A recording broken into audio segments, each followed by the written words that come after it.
eu acho que o tema da mesa já explica o porquê que tem tanta gente, né? Que queremos respostas, queremos saber por que ele é hegemônico e por que a gente não muda essa situação toda. Eu combinei aqui com os meus companheiros e companheiras de mesa que cada um vai se autoapresentar, porque eu acho mais democrático e eu não cometo nenhuma gafe. E então eu vou passar a palavra para eles e logo mais a gente começa. Vamos dar 15 minutos para cada um deles aqui falarem depois sobre o neoliberalismo e a resposta que eles vão nos dar hoje, porque sairemos daqui aquecidos e aquecidas e com cartas na manga para resolver essa grande pendência mundial. Só queria lembrar vocês que o movimento de mulheres, por exemplo, a Marcha Mundial das Mulheres, já vem desde longa data alertando sobre o que significa o neoliberalismo na vida das mulheres, principalmente, mas não só, e que a mudança disso tudo requer a gente rever muitos conceitos, inclusive a gente comemorar ou não o Dia dos Pais, Dia das Mães, as questões do consumo, né, as questões da gente rever como que a gente funciona enquanto sociedade. Bom dia, eu vou começar passando ali na ponta para a Débora se apresentar, por favor, Débora. Bom dia a todas, bom dia a todos. Eu sou a Débora Maganha, eu sou economista e historiadora. Tive uma trajetória um pouco diferente, ou não, né? Porque eu me formei em economia primeiro pela PUC, fui fazer história na Unifesp depois, e ao mesmo tempo que eu estudava história na Unifesp, que é um campus mais diverso da Unifesp aqui, eu também estudava no INSPER, que é a meca do mercado financeiro, ao mesmo tempo. Então, passava 3 dias na Unifesp, 2 dias no INSPER, na minha pós, e era um choque, mas eu trabalhava no mercado financeiro, eu fiquei 12 anos no mercado financeiro, e depois eu fiz uma mudança, fui para o ICL, sou economista lá hoje. Então, eu sou uma amálgama e uma mescla de economia e história, e ainda finanças. Então, uma trajetória um pouco diferente, aí, mas que se complementa muito bem. E eu espero conversar com vocês sobre o neoliberalismo e as falhas do neoliberalismo, e que a gente tenha um dia muito proveitoso em relação a isso. Obrigada.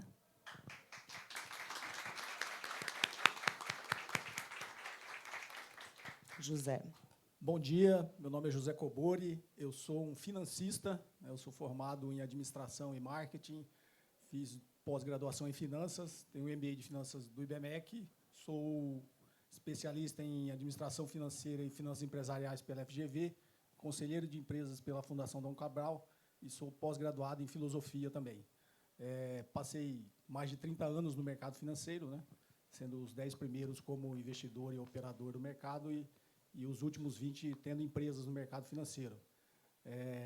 Para quem me acompanha, hoje eu sou um grande crítico do mercado financeiro, porque eu acho que o financista é hoje a face talvez mais nefasta da economia, né? O financista é aquele que realmente opera dentro dos conhecimentos empresariais de finanças e da famosa financiarização da economia. Então, acho que hoje, conhecendo isso muito bem por dentro, por ter trabalhado tanto tempo, eu consigo fazer algumas críticas bem pontuais do que eu acho que está errado nesse modelo econômico. É um prazer estar aqui com vocês hoje. Obrigada, José. Bom dia a todas as pessoas. Eu queria primeiro agradecer o convite para estar aqui, a Autonomia Literária e a Fundação Perseu Abramo. Eu sou Marilane, sou economista, mestre em Economia Política, doutora em Desenvolvimento Econômico e Social, atualmente professora e pesquisadora da Unicamp, no Instituto de Economia. Também tenho a minha área de trabalho tem se dedicado mais à economia social e do trabalho, os estudos de gênero.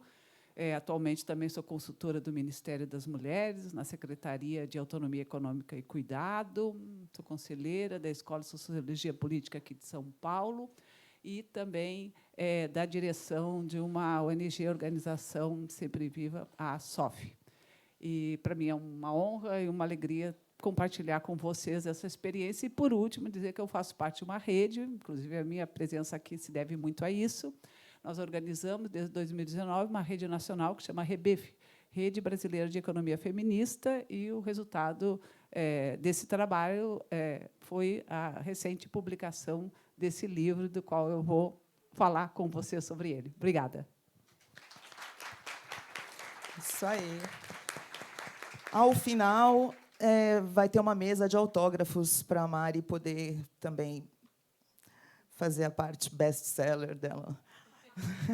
Bom, falta eu dizer que eu sou uma jornalista entre 3 economistas, então acho que eu vou perder essa parada. E eu sou editora da revista Teoria e Debate da Fundação Perseu Abramo, e por isso que eu fui convidada para mediar essa mesa e coparticipar da Flipei desta maneira, que é um evento que a nossa instituição preza muito, apoia bastante, e seguiremos lutando para que ela seja ampla, diversa, e que nenhum neofascista venha incomodar. Mas, de todo modo, o jardim que nos ofereceram aqui é muito simpático, resolveram bem o problema dos espaços, né? Aconchegante. Bom, gente, a mesa faz uma pergunta, e eu tinha dito a vocês, lá no camarim, que nós íamos fazer isso, certo?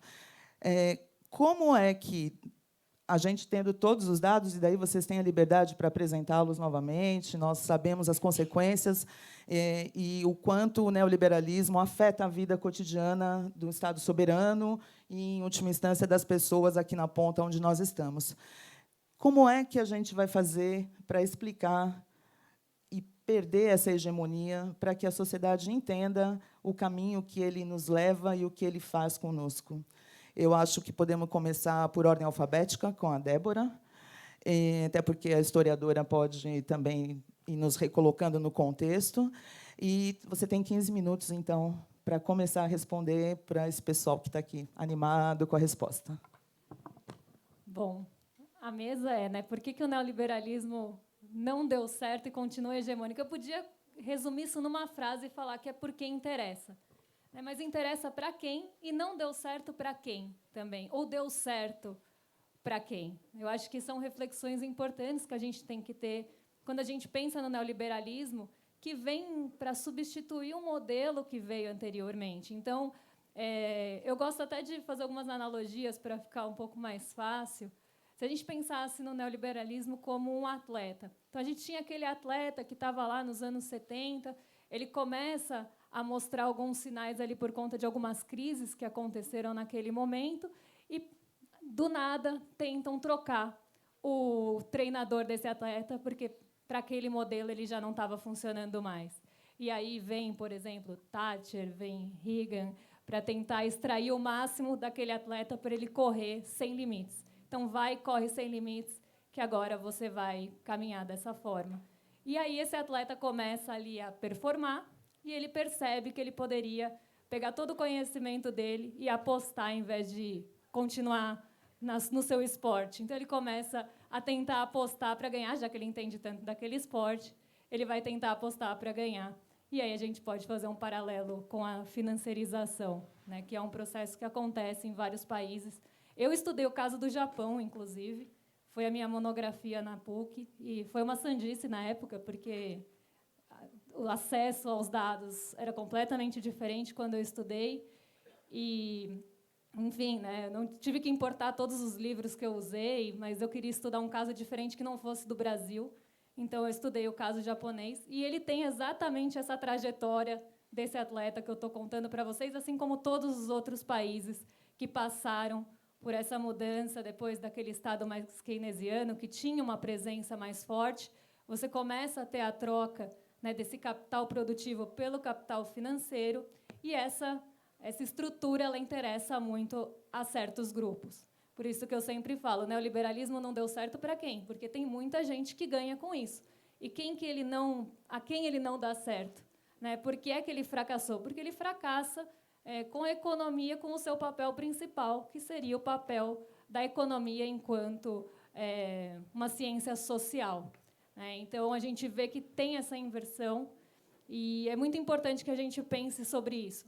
E ela interessa, continua hegemônico, porque interessa que esse poder seja mantido ali na mão desses países. Tem até um livro que eu gosto muito, eu sempre cito ele, porque o autor, inclusive, é muito didático, que é o coreano Ha Jung-chang, que ele fala que quando você sobe a escada, os países se desenvolvem, eles querem chutar a escada para ninguém mais subir por aquele caminho que tem o papel forte do Estado. Então, você chuta a escada, os outros países não sobem aquela escada, e aí eles impõem todas essas regras do neoliberalismo, por meio de FMI, Banco Mundial, para condicionar os países àquelas regras para que eles não se desenvolvam da mesma forma. Então, é interessante para esses países que continuem, que os outros países continuem com essa estrutura mais limitada.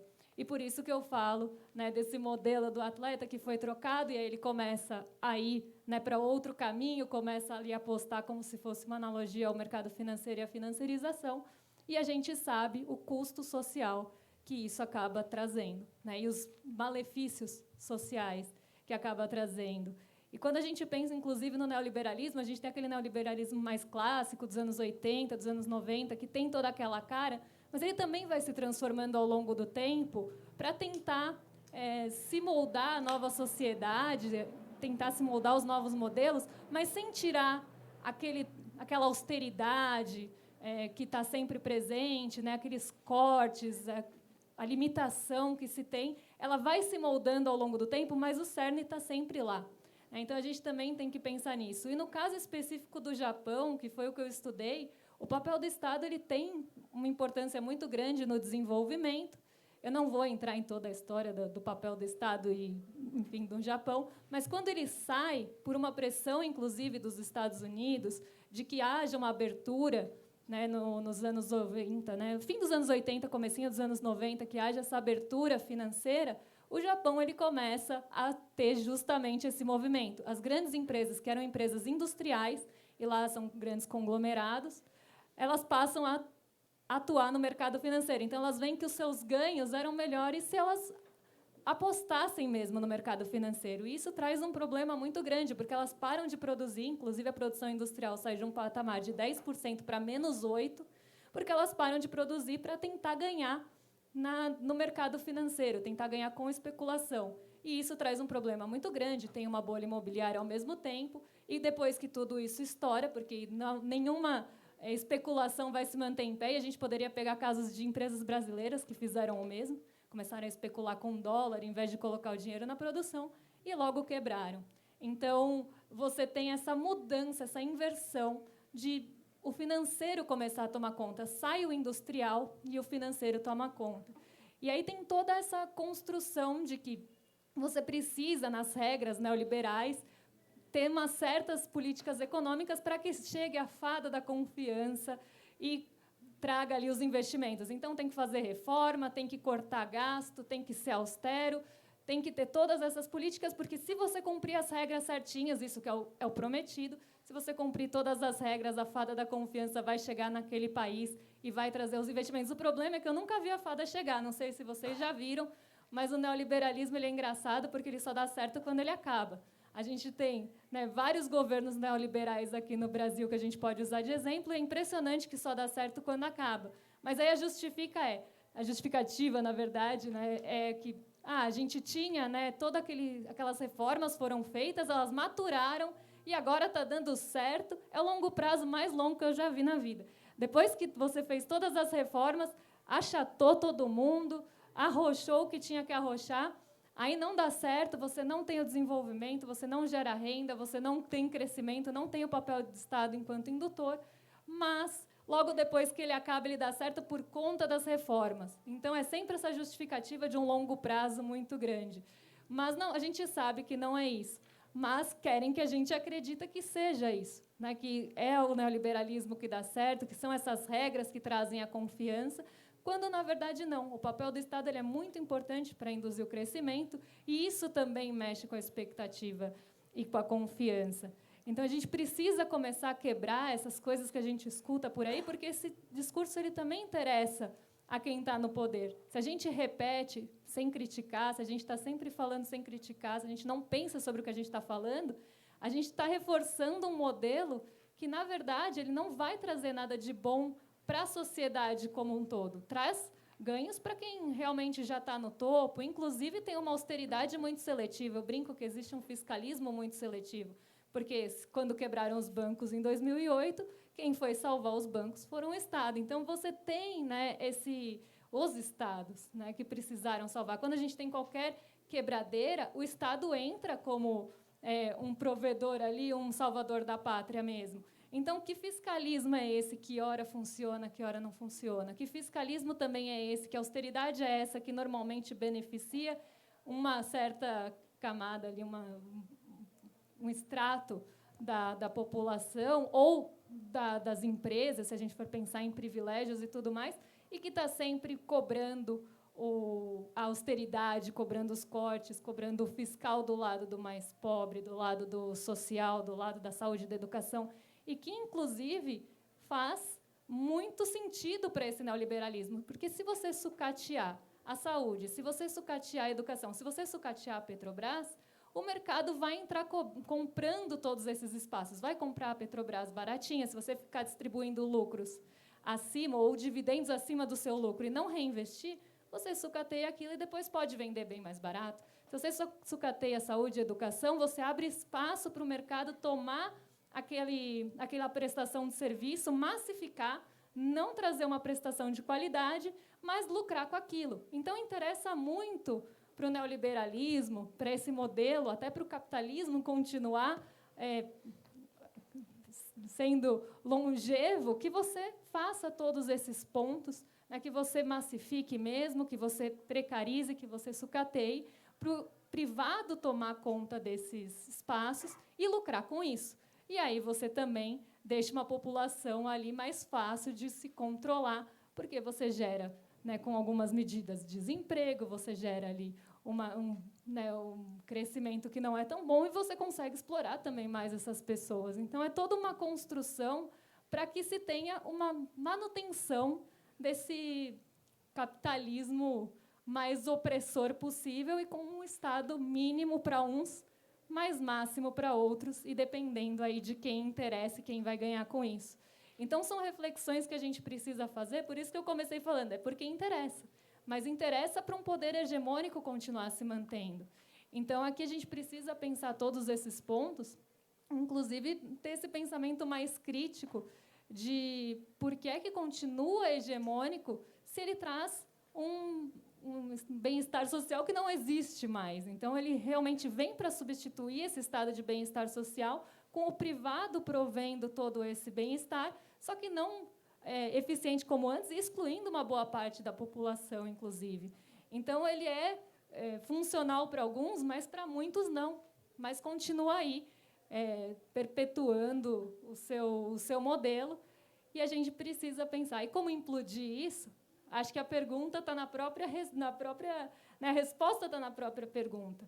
Né, quando a gente conseguir quebrar, principalmente com os interesses financeiros. A grande questão é, hoje o interesse financeiro permeia tudo. Permeia jornal, permeia congresso, permeia tudo. E as grandes empresas também. Então, como é que a gente quebra com essa lógica dentro do modelo que a gente tem hoje? Que eu acho que é o grande desafio. Eu termino por aqui, depois eu volto para as perguntas, porque eu nem sei se eu já estourei meu tempo.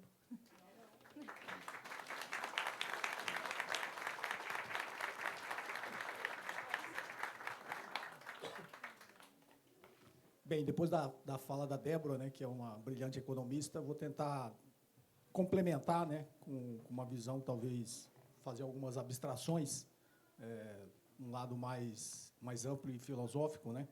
Por que ele não deu certo e continua hegemônico? Como a Débora falou, ele não deu certo para a maioria de nós, né? Mas para uma pequena parcela da população, ela está dando cada vez mais certo.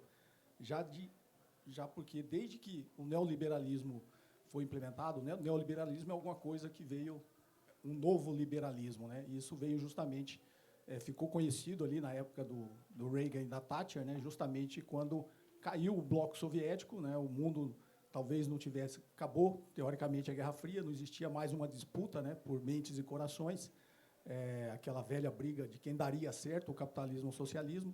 Então, com a queda do bloco soviético, né, o capitalismo se sentindo sozinho, né, o fim da história, segundo Francis Fukuyama, né, o capitalismo sozinho pôde agora impor a sua vontade sem nenhum tipo de concorrência por mentes e corações de todos nós, né. E aí veio essa versão talvez mais nefasta do liberalismo, com todo o consenso de Washington. Então, ele continua dando certo, porque desde que ele foi implementado, o nível de concentração de renda só aumenta. Então, ele está dando cada vez mais certo para cada vez menos pessoas, né? E está cada vez dando menos certo para cada vez muito mais pessoas, já que 1% da população talvez esteja se beneficiando desse modelo neoliberal. E aí a grande pergunta é por que ele, mesmo assim, continua hegemônico, né?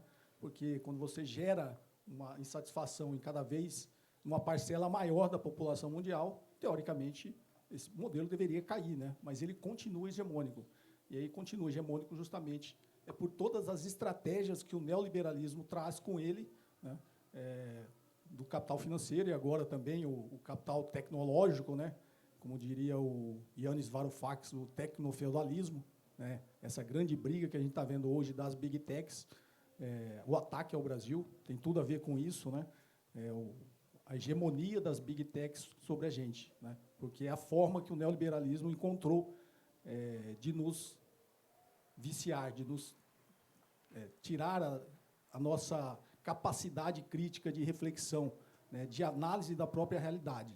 Então, o que o neoliberalismo fez ao longo desse tempo foi exatamente isso, né? Veio o famoso trickle-down economics, né, que é a economia do gotejamento, né? Vamos crescer o bolo para depois distribuir, isso acabar gotejando, mas o próprio capital financeiro é contraditório a isso, porque quanto mais você concentra riqueza, muito mais improdutiva essa riqueza vai ficar, porque não faz sentido você torná-la produtiva, já que o capital improdutivo é muito melhor remunerado do que o capital produtivo, né? Mas por que a gente não se revolta, né? Porque 99% da população não consegue mudar esse modelo econômico, que é o neoliberalismo. Eu tenho uma teoria, que é algumas abstrações que eu faço, que é a capacidade e as estratégias que o neoliberalismo tem de nos tirar a capacidade de pensar no coletivo, né?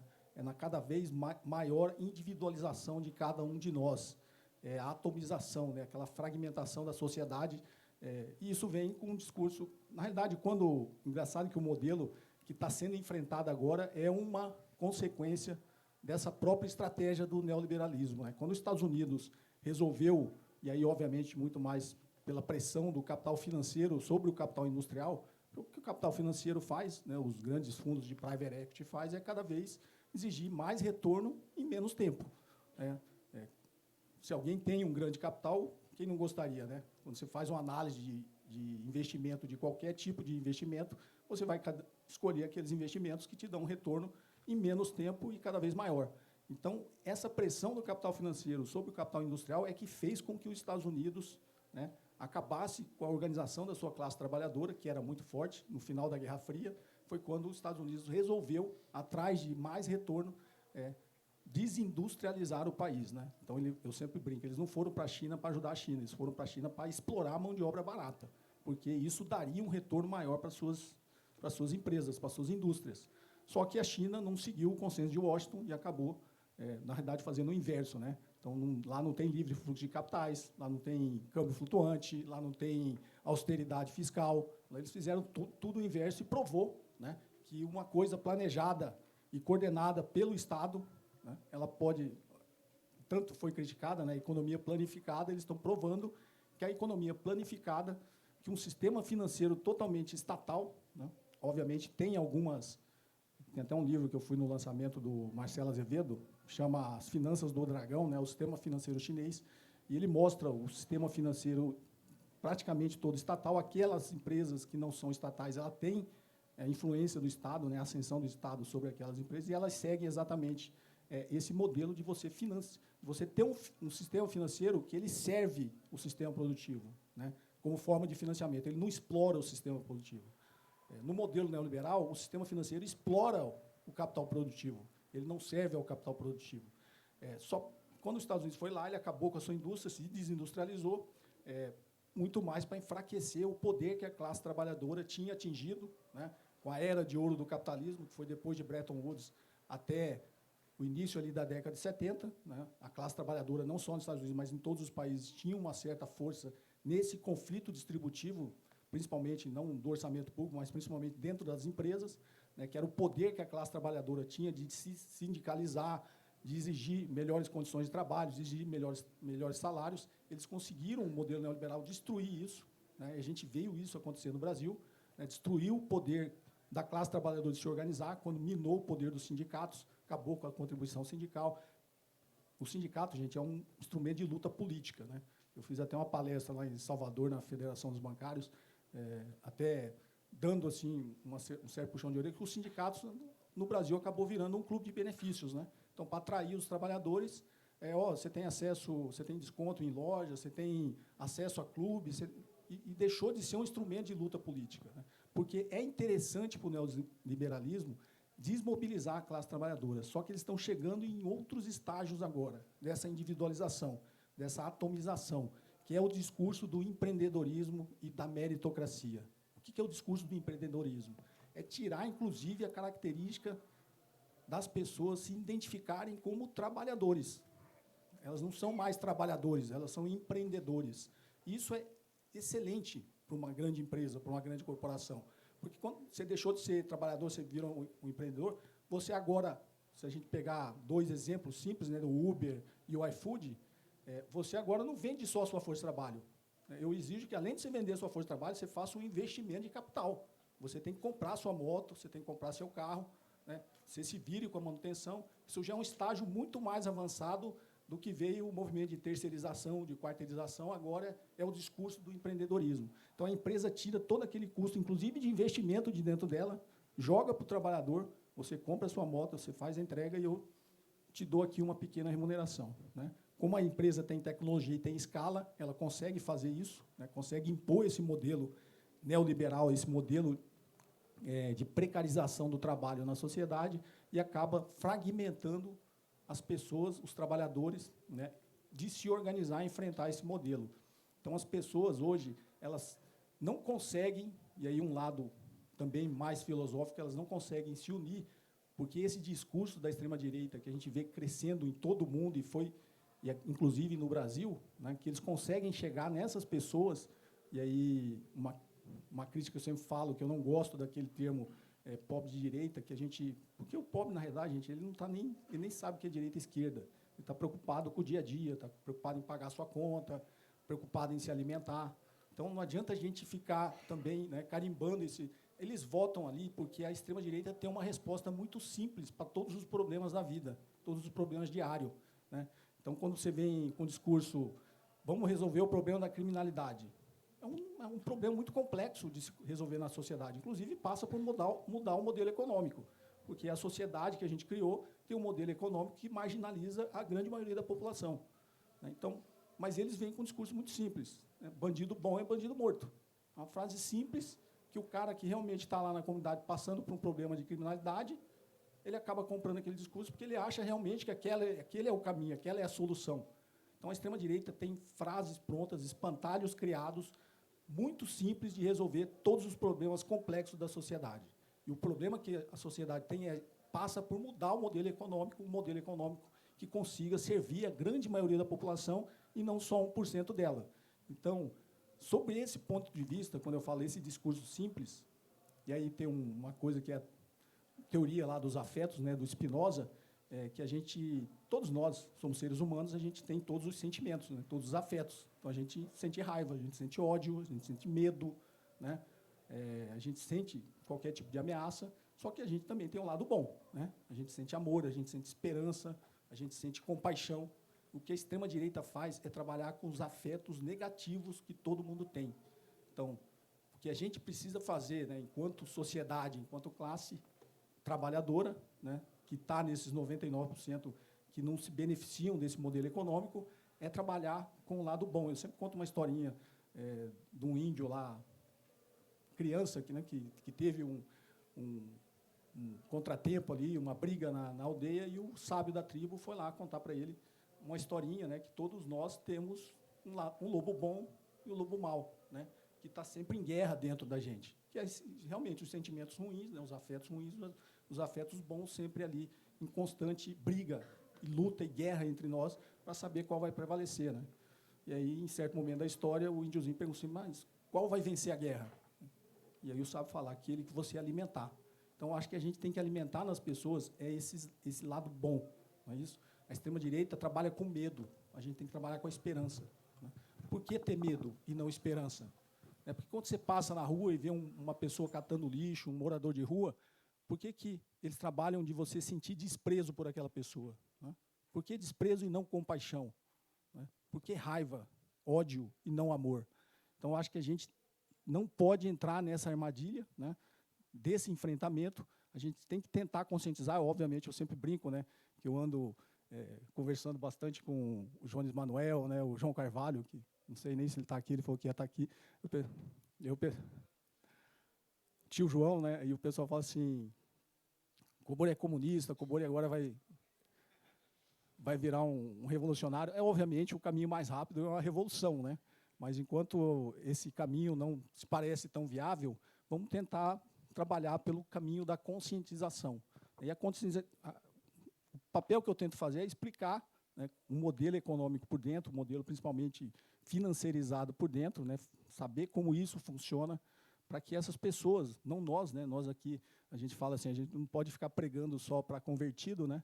A gente tem que tentar falar com esse outro lado, principalmente com as pessoas mais simples que acreditam nesse outro discurso, que existe um outro caminho, né? Existe um outro caminho de conscientização para que a gente consiga realmente, e aí sim, fazer uma revolução, que é a gente não ser individualizado, a gente não ser atomizado, né? Atomizado é fragmentar as partículas, né?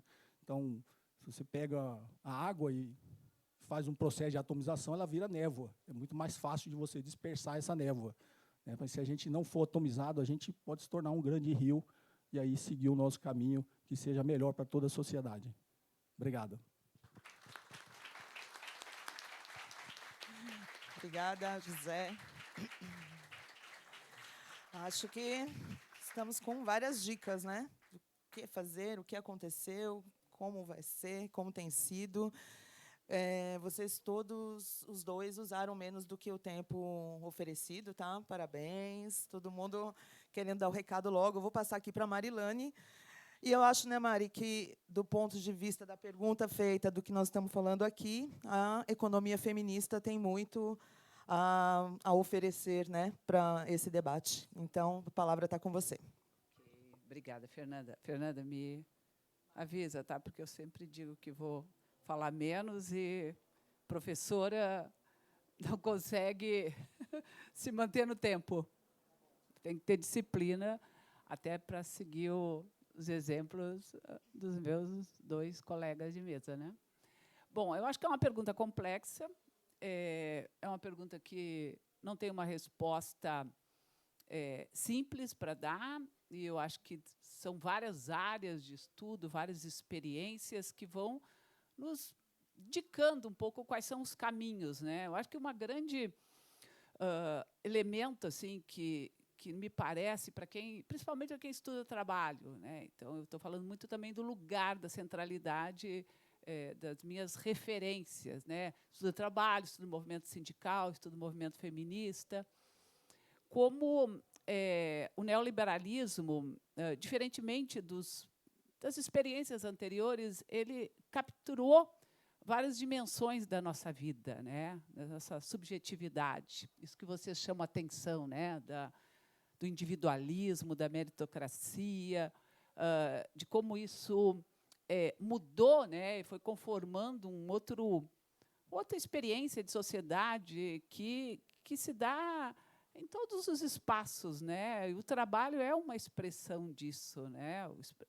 Junto com as mudanças que ocorreram do ponto de vista da própria organização do trabalho, né, da fragmentação, da externalização. Então, não é uma discussão fácil de ser feita. A gente está muito empenhado, principalmente lá no Instituto de Economia, no CESIT, de tentar construir uma contribuição mais significativa para pensar esse momento, né, especialmente a partir do tema do trabalho, esse descolamento, né, da esfera produtiva, da dinâmica financeira, né, de como, a partir da discussão marxista, né, de dinheiro gera mercadoria que gera mais dinheiro, então isso acabou. Agora é dinheiro gerando mais dinheiro, não precisa mais da esfera produtiva para o processo de acumulação financeira, num país como o nosso, em que o rentismo tem um peso impressionante, né? E determina, inclusive, né, a lógica. E acho que também, tem uma coisa importante, acho que a Nancy Fraser tem trazido muito esse debate, a gente precisa também discutir mais do capitalismo, né? A gente também tem discutido muito o neoliberalismo, mas não discute capitalismo. O nosso problema não é só o modelo econômico, nós temos que pensar um outro modelo de sociedade organizado sobre outra perspectiva, sobre outros parâmetros, e me parece que o marxismo ele nunca foi tão atual como neste momento, né? Ele é uma ferramenta fundamental para pensar. O capitalismo ele gera, né, as suas próprias contradições. Então, é claro que o neoliberalismo não poderia dar certo para a maioria da humanidade. Ele dá certo para uma parcela, mas ele gera contradições que são intrínsecas ao próprio sistema e que o próprio neoliberalismo ele não consegue responder. Essas medidas do Trump em relação, por exemplo, às barreiras tarifárias, isso é um paradoxo, né? Porque a base do neoliberalismo, inclusive, o debate no início dos anos 90, no Brasil, com a abertura econômica, comercial, financeira, era que o Brasil era fechado para o resto do mundo, né? E a base do neoliberalismo era isso, né? Era a globalização, era a livre circulação de bens, mercadorias e serviços e pessoas pelo mundo, né? A ideia das vantagens comparativas, das trocas. E o que é essa política do Trump? Ela digamos que essa política ela desfaz toda a ideia do que é a base, né, do neoliberalismo. Então, é um sistema absolutamente contraditório, porque ele não consegue dar respostas para a maioria da humanidade. Os níveis de pobreza, de extrema pobreza, eles crescem a maior parte do mundo, né? São as guerras, a miséria, o trabalho precário, a informalidade. Então, é isso, ele é recheado de contradições. O problema está em que nós não conseguimos oferecer ainda um canal de resistência e de alternativa que possa ser capaz de mobilizar o conjunto da sociedade, principalmente da classe trabalhadora, né, em torno de um projeto de sociedade, né? Ainda vive a ilusão de que é possível viver sobre essas condições. E, nesse sentido, eu acho que a economia feminista ela é um debate já que vem desde os anos 80, dos anos 90. No Brasil, ele chega com força aí no final dos anos 90, início dos anos 2000. Ele entra muito a partir dos movimentos feministas no Brasil. Ele tem uma presença importante, forte, hoje, do ponto de vista acadêmico, né? Mas ele ganha força a partir de uma prática social, de uma prática política, de olhar a sociedade, olhar o capitalismo sob outra perspectiva, né? Então, a economia feminista se coloca, né, como uma alternativa à hegemonia que se constituiu a partir do pensamento econômico baseado, que é o braço econômico do neoliberalismo, que é a economia neoclássica, né? Essa ideia do livre mercado, do encontro da vontade dos indivíduos. Então, essa é a base da crítica da economia feminista a esse modelo, porque não consegue dar respostas concretas para os problemas reais da humanidade e mais, vê os problemas, vê a sociedade como uma massa hegemônica, né? Não vê a heterogeneidade, não vê as desigualdades, não vê as diferenças entre homens e mulheres, não vê o quanto o sistema se beneficia do trabalho reprodutivo das mulheres, as desigualdades, não só em relação à questão de gênero, mas a questão racial, por exemplo. A formação econômica e social do Brasil ela é marcada por uma heterogeneidade estrutural excludente. Mulheres e pessoas negras foram excluídos historicamente, né, das melhores posições, dos melhores lugares. É uma sociedade de privilégios, marcada por privilégios, e que se constituiu a partir da exclusão da maior parte da população, que é a grande maioria, né? Nós somos os 99%, como eu diria já as autoras que escreveram sobre isso, né? Então, e isso, evidentemente, conveniente para o sistema, próprio capitalismo, para o capitalismo brasileiro também. Então, o capitalismo no Brasil se constituiu a partir de um núcleo central e de vamos dizer, uma periferia, né, do sistema que é conveniente para alimentar o sistema, que é o subemprego, a informalidade, é o desemprego, é a transição do formal para o informal, do emprego para o desemprego, que é absolutamente conveniente para o sistema.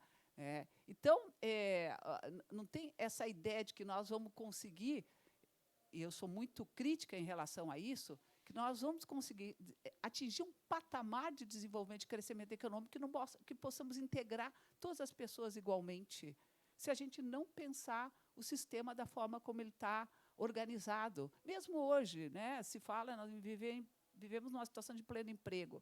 Será que é pleno emprego mesmo? Taxa de desemprego de 5%, gente, a maior parte, temos quase 50 milhões de pessoas no Brasil hoje, então, de 50% da população na força de trabalho que está na informalidade. São 20 milhões trabalhando com conta própria, 12 milhões de assalariamento sem carteira, 4 milhões e meio de trabalhadoras domésticas que não têm registro, que não têm reconhecimento de trabalho. Quer dizer, nós vivemos em condições de subemprego, de empregos muito precários, muito estáveis, muito vulneráveis, que têm muito a ver com o nosso capitalismo, com a nossa inserção na divisão internacional do trabalho, que é muito desigual.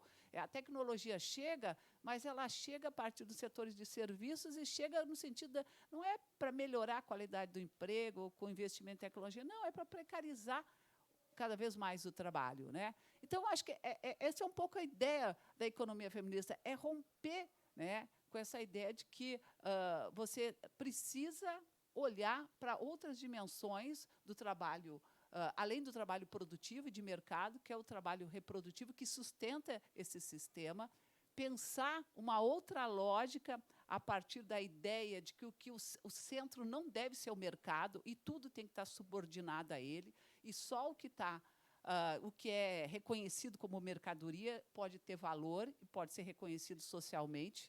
E por que o trabalho reprodutivo, que garante a vida, os cuidados, hoje nós estamos vivendo uma crise dos cuidados por conta da nossa transição demográfica, né?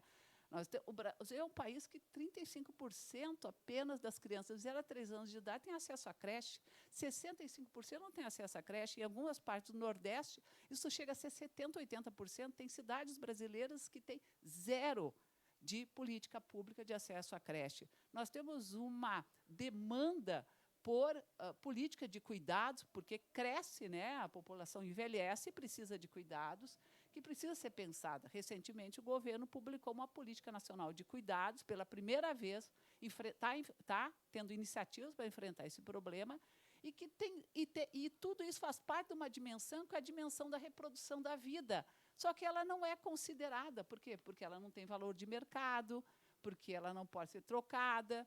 Então, essa ideia da economia feminista, ela tem várias vertentes, enfim, tem várias perspectivas, mas tem uma delas que é muito forte, com a qual a gente trabalha aqui no Brasil, que é essa ideia de pensar a questão da sustentabilidade da vida humana. Então, quem está no centro é a vida. Então, portanto, gerar ocupações sociais relevantes socialmente para melhorar a qualidade de vida. E a organização da vida em sociedade é fundamental.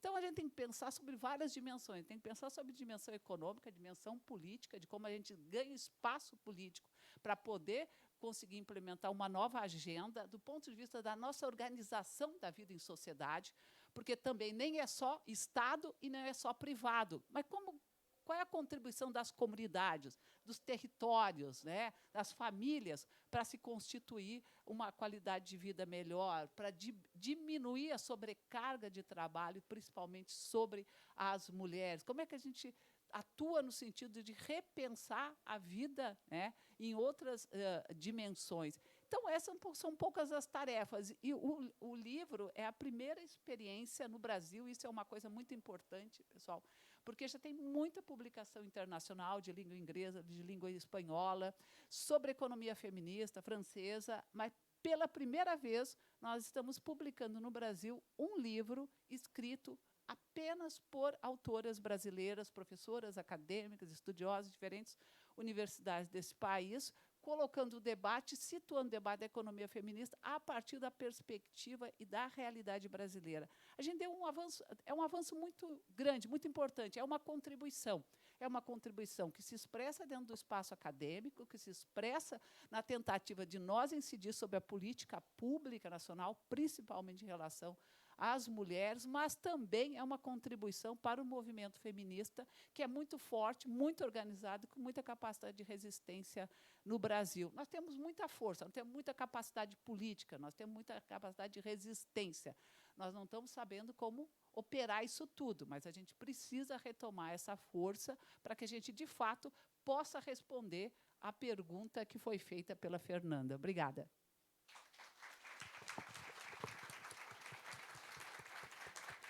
Obrigada, Mari. Bom, gente, conforme o nosso combinado aqui, eu acho que, José, tem uma música do Criolo que ele fala: as pessoas não são más, elas só estão doentes. Então, creio que hoje fizemos aqui um debate de remédios, né? Quais serão os remédios que nós vamos usar para reverter essa situação e vencer, que se trata disso, né? É um grande inimigo que nós temos que vencer. E agora, então, eu tenho a possibilidade de vocês se expressarem também. Alguém? Bom, acho que eu mesma levando. É isso, moço? Tudo bem? Aqui a primeira que levantou. Fala o seu nome. Meu nome é Adriana. Eu me preocupo muito com a segurança financeira da minha família, né? Então, eu acho que vem muito na questão que a Mari traz, né?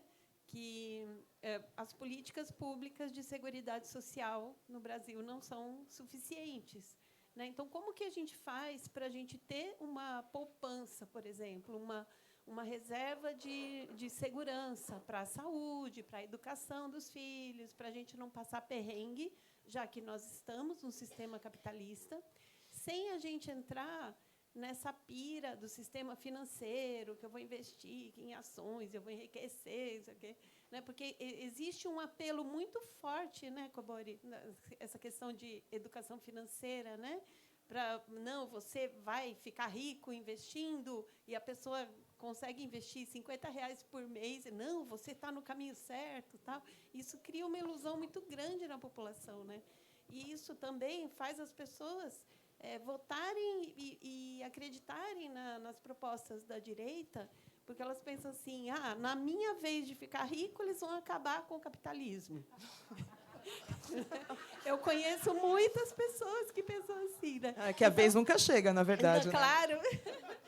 Então, como a gente fazer para ter essa segurança financeira mínima para a gente não passar perrengue sem entrar nessa pira aí do mercado financeiro? Ok. Mais um companheiro tinha levantado o braço ali. Podemos deixar mais pessoas falarem? Depois vocês comentam mais? Bom dia a todos. Parabéns. Agradeço muito, viu? A palestra que eu tinha mais interesse era essa.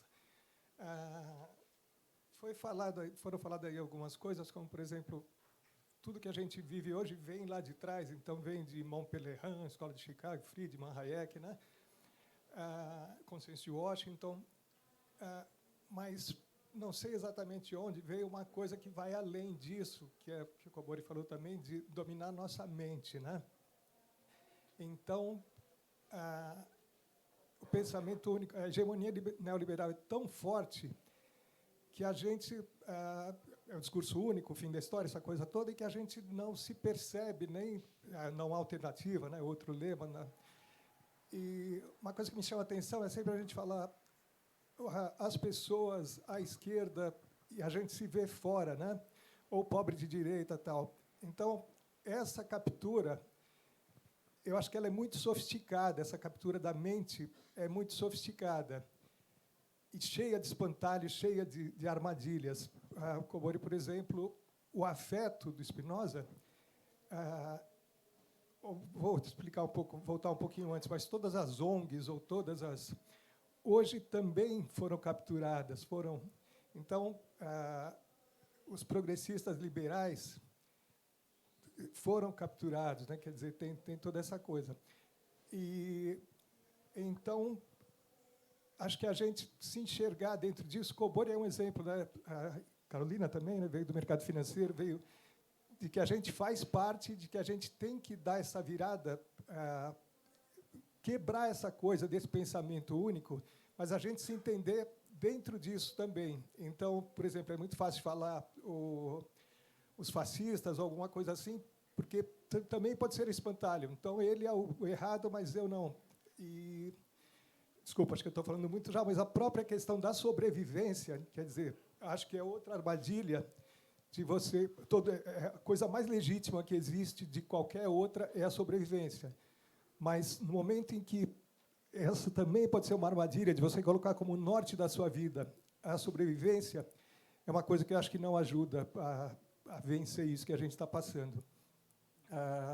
E outra, talvez o neoliberalismo já tenha acabado também, e a gente não está fazendo nada para... E vai continuar com outra coisa, que talvez não seja o neoliberalismo. Desculpa se eu falei demais, obrigado. Obrigada. Aqui. Passa o microfone para frente, por favor. Alô, estão escutando? Então, outro dia eu escutei uma pessoa na internet falando que cada ser humano virou uma empresa para poder sobreviver nesse sistema, né? Então, por exemplo, eu tenho uma profissão, eu desenvolvi uma técnica, sei fazer algo, aí eu tenho que criar todo o mecanismo para vender esse produto como se eu mesmo fosse uma empresa. Eu queria que vocês falassem um pouco disso, dessa individualização, essa questão mais profunda. Alguém mais? Uau!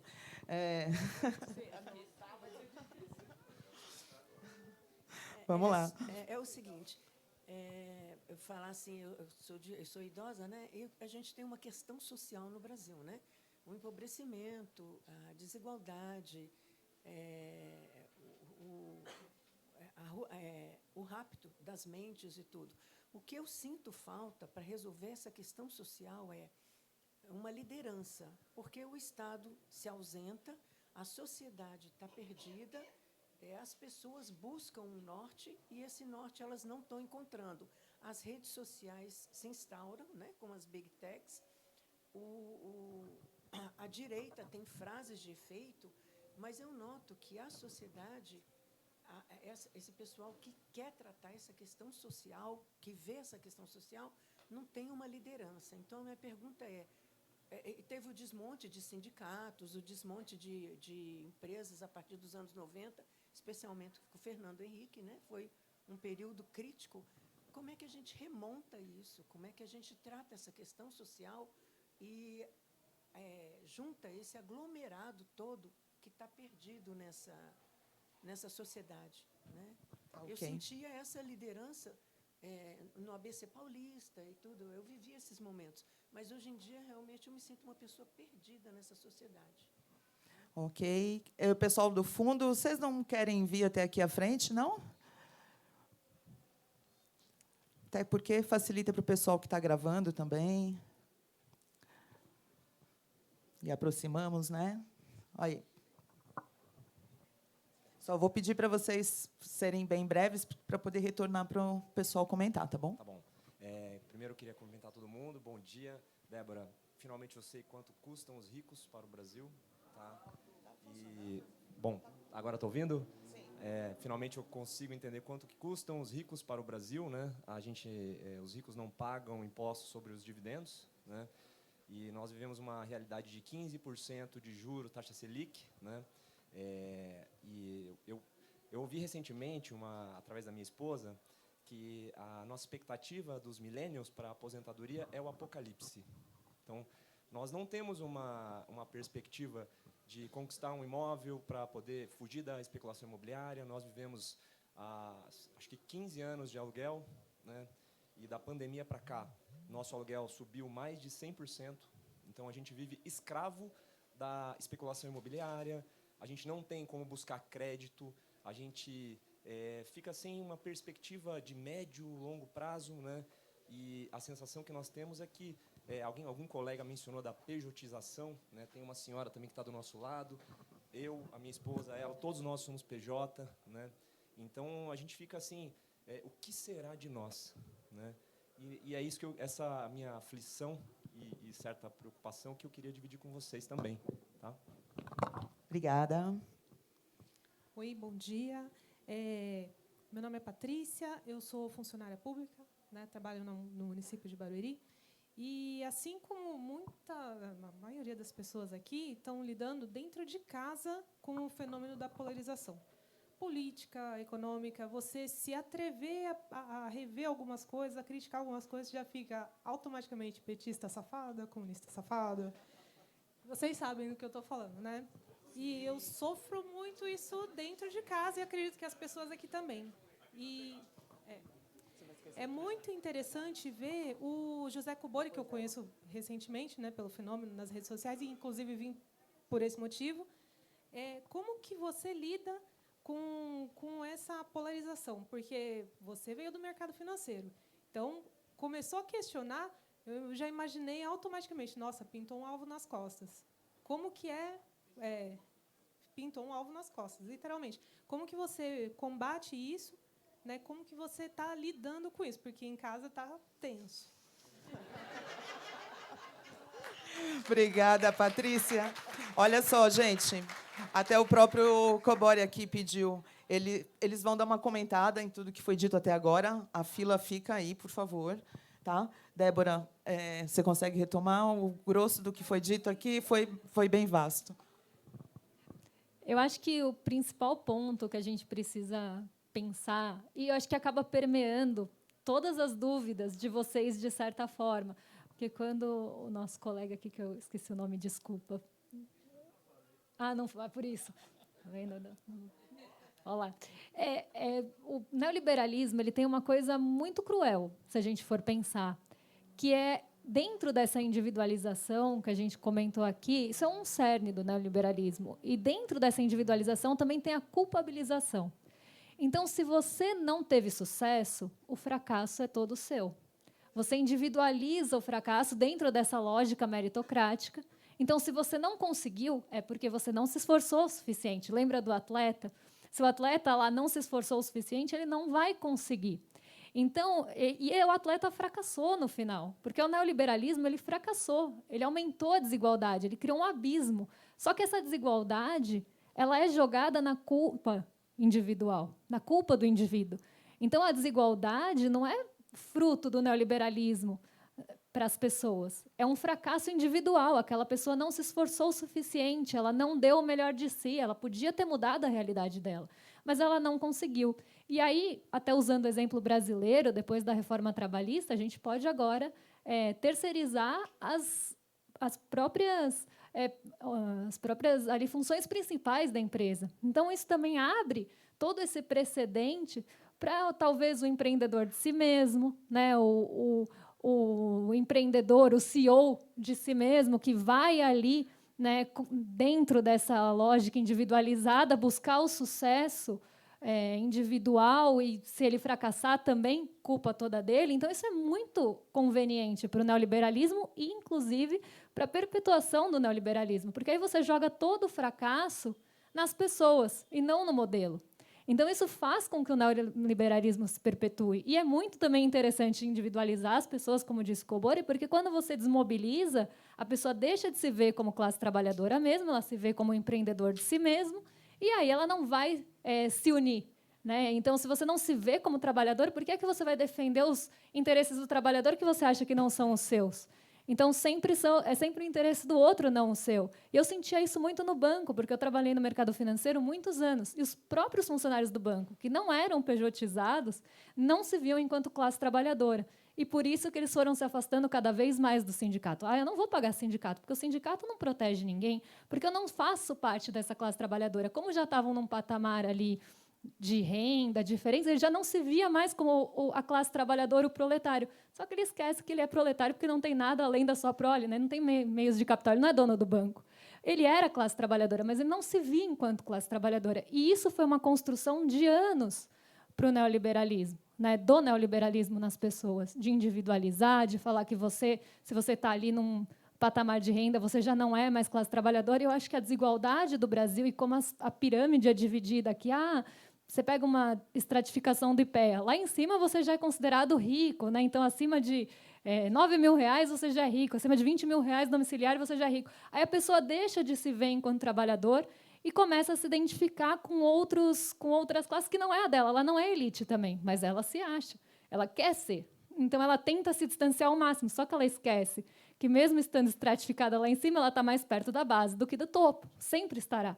O topo, como você falou, aquela coisa do enriquecimento, né, uma venda também de ilusão para as pessoas de que ela vai enriquecer rápido, acaba tomando, né, gerando essa ilusão e tomando aquela pessoa porque ela realmente acredita que, se ela se esforçar, se ela colocar dinheiro no mercado financeiro, ela vai enriquecer. E, assim, spoiler, gente, desculpa, o chá de revelação não vai. A gente não vai ter essa mudança. Só que fazer a pessoa acreditar nisso vai fazer ela continuar perpetuando esse sistema.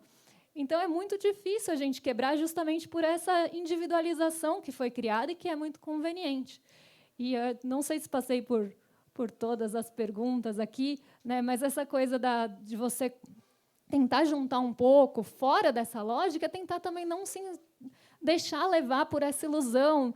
Se você conseguir fazer uma poupança ali para uma segurança da sua família e que isso seja suficiente, você não precisa entrar nessa lógica de acumulação, de vou ficar rico, porque realmente, né, é uma venda que tem para justamente você continuar dentro de uma lógica sustentando aquilo. E eu vejo uma coisa muito triste, eu até comentei recentemente, que eu sou muito impactada por mini-coaches. São crianças coaches. Eu assisti uma vez e, a partir daí, por conta das big tech. E, assim, o neoliberalismo ele é ardiloso, ele vai mudando ao longo do tempo. Aí tem a ESG, e aí tem parceria público-privada, e aí vem as big techs. Ele vai se moldando às mudanças da sociedade, e a gente nem vai percebendo que ele vai colocando os tentáculos em tudo. E aí, nessa coisa do algoritmo, comecei a ser impactada. E o discurso dessas crianças é muito triste, porque eles jogam lá no fim o professor. O professor, ele é o fracassado da história. Eles não precisam saber Bhaskara, não precisam saber Aristóteles. O menino até fala: se entrar um ladrão na minha casa, eu vou gritar Aristóteles para ele. Então, assim, você vê o quão eles são perversos também, tentando entrar na cabeça já das crianças para continuar perpetuando, porque é muito conveniente que você não crie pensamento crítico, que a pessoa não estude e que ela demonize o estudo, porque ela fala: ganho mais dinheiro na internet, então para que eu vou estudar? E aí você começa a criar ilusão em outras crianças que nem têm o pensamento crítico formado ainda, de que elas vão conseguir enriquecer dentro desse modelo, saindo da escola. O professor é fracassado, ele não precisa de Bhaskara, ele não precisa de Aristóteles. Isso é horrível. Mas é também muito conveniente para o neoliberalismo. Então, você começa já a moldar o pensamento das crianças, desde cedo, para que ele continue dentro dessa lógica do enriquecimento rápido, da individualização, que só depende de você, vai ganhar dinheiro na internet, não precisa estudar. Então, é muito perverso mesmo, e ele está em vários lugares e a gente não percebe, justamente porque ele vai mudando de formato conforme a sociedade vai mudando.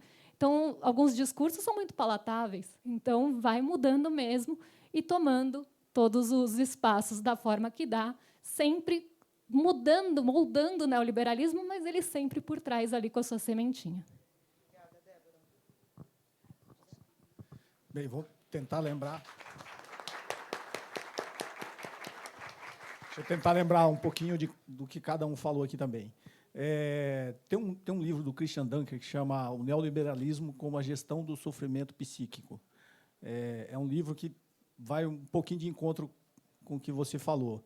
Como economizar, né? Como eu fazer a minha liberdade financeira, fazendo um planejamento financeiro e economizar. Isso é quase impossível nesse modelo que existe, porque a pessoa está preocupada em comer, né? A grande maioria da população não consegue fazer as 5 refeições diárias.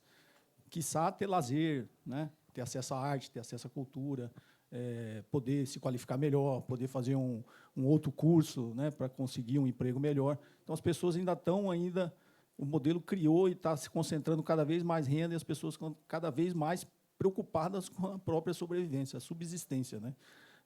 Então, o neoliberalismo ele faz isso, né? E aí você não tem nem o que comer, ele está querendo te vender curso de liberdade financeira, né, de educação financeira. E aparece esses monte de coach dando esse tipo de conselho, né? Não, por que você foi lanchar? Por que você vai no cinema, né? Por que você... Ou seja, a pessoa não pode ter acesso a nada que deveria ter acesso, que qualquer ser humano teria o direito de ter acesso, para que ele tem que economizar R$50 por mês, porque ele vai criar a sua liberdade financeira. Então, esse discurso de curso de planejamento financeiro da maioria dos coaches está alinhado com esse modelo neoliberal, porque aí acaba imputando em você a responsabilidade que você não tem uma economia, porque a culpa é sua. Não é porque você ganha mal, né? Não é porque o salário mínimo é R$1.500. Quem ganha um salário mínimo não tem acesso a nada. Malemar consegue comer, pagar o aluguel, né, e pagar as despesas básicas ali. Então, acho que está muito mais nesse sentido da gente também não comprar esse discurso, que é o modelo imputar no indivíduo a responsabilidade pelo seu sucesso ou seu fracasso. E aí você vê esse monte de coach falando, você não chegou lá porque você não se esforçou, né? Então, a gente tem que ter essa preocupação também nessa imputação desse sofrimento psíquico que a gente está imputando na grande maioria das pessoas, né? Com esse discurso de você não chegou lá porque você não se esforçou. Quando você falou da individualização, a Débora já falou quase tudo, né? Mas é justamente esse modelo que a gente criou, inclusive empresarial, né? De, primeiro, precarizar o trabalho, né? Acabar com essa relação de direitos trabalhistas e minando cada vez mais isso, e minando os sindicatos como forma de organização da classe trabalhadora. E, por final, você é um empreendedor, né? Então, você imagina, no modelo antigo, antes dessa evolução toda que a gente teve na economia, uma empresa de entrega, ela teria que ter uma frota de carro, contratar um monte de motorista e botar para trabalhar e cobrar lá o preço que ela tem, né? A gente chegou ao ponto que elas não precisam mais fazer isso. Ela só precisa ter uma plataforma de tecnologia, você compra o seu carro, você dirige, você não tem relação nenhuma com você, né? Você ganha se você trabalhar, se você não trabalhar, você não ganha. Aí, a pessoa que está nesse modelo de trabalho, ela acredita realmente, e aí vem todo esse discurso do empreendedorismo, da meritocracia, do você não está lá porque você não se esforça, e a pessoa está lá, né, trabalhando, o entregador ali, 14 horas por dia, né, correndo, feito louco, correndo risco, sem vínculo trabalhista nenhum com a empresa, né, para ganhar um pouquinho a mais, né? Ele não ganha, e aí ele fica com a noção que ele ganhou R$3.000. Mas ele trabalhou 14 horas, não tem nenhum tipo de vínculo, tem todos os riscos do mundo, mas ele ganha o dobro que se ele trabalhasse com a carteira assinada e ganhasse um salário mínimo. Então, o problema, acho que foi até eu tive com o Vladimir Safatli, acho que ele já teve aqui, ele falou, a pessoa é empreendedor porque o salário mínimo é ruim. Se o salário mínimo fosse melhor, será que uma boa parte dessas pessoas que são empreendedoras, elas gostariam de ser empreendedoras? De ter que comprar o seu... Né? Tem que comprar o seu... E olha o modelo empresarial, né? Ele, não só agora você vende a sua força de trabalho, como você é obrigado a fazer investimento, que a gente chama no mercado de CAPEX, né? Investimento em bens de capital. Esse eu passo para você. O que foi o grande escândalo da Americanas? A Americanas criou uma legião de pequenos fornecedores e passava para os fornecedores, inclusive, a obrigação de se financiar. Ou seja, o capital de giro das Americanas era financiada pelos pequenos empreendedores, pelos seus fornecedores. Aquele negócio lá do risco sacado que vocês viram era isso, né? O cara fornecia para Americanas e tinha 180 dias para receber o que ele fornecia. Então, ele jogava o custo da empresa, que é uma grande corporação de capital de giro, para o coitado lá que tem uma empresa com 3 pessoas trabalhando, né? Então, isso é concentração de poder de mercado. Isso eu conheço um pouquinho bem, que eu trabalhei com fusões e aquisições, que é você concentrar cada vez mais poder de mercado para você poder jogar essa pressão para os seus fornecedores, para os seus trabalhadores, para os seus clientes, inclusive, se você tem um poder de mercado muito grande, você joga isso para os seus clientes, né? Você acaba com os seus concorrentes. Então, isso é um modelo que, quanto mais eu individualizar as relações que eu tenho nos negócios, é melhor para as grandes corporações. Eu acho que até o Márcio Porchman que fala, né, que acho que 500 empresas mandam no mundo inteiro. 500 empresas mandam no mundo inteiro, com as relações que elas fazem de negócios e precarizando essa relação de trabalho, né? Então, talvez, o que a professora Marilane falou, a gente deveria ler um pouquinho mais e reler um pouquinho mais do Karl Marx, que ele já previa isso, né? Ele já previa isso. De você, essas contradições que o capitalismo vai tendo, a luta de classes, né, a classe trabalhadora organizada, o neoliberalismo criou mecanismos de desmobilizar isso aí e tirar das pessoas a consciência de classe. Isso eu acho que é o mais importante. Acho que a Mara falou da liderança, acho que talvez ela sinta falta dessa liderança.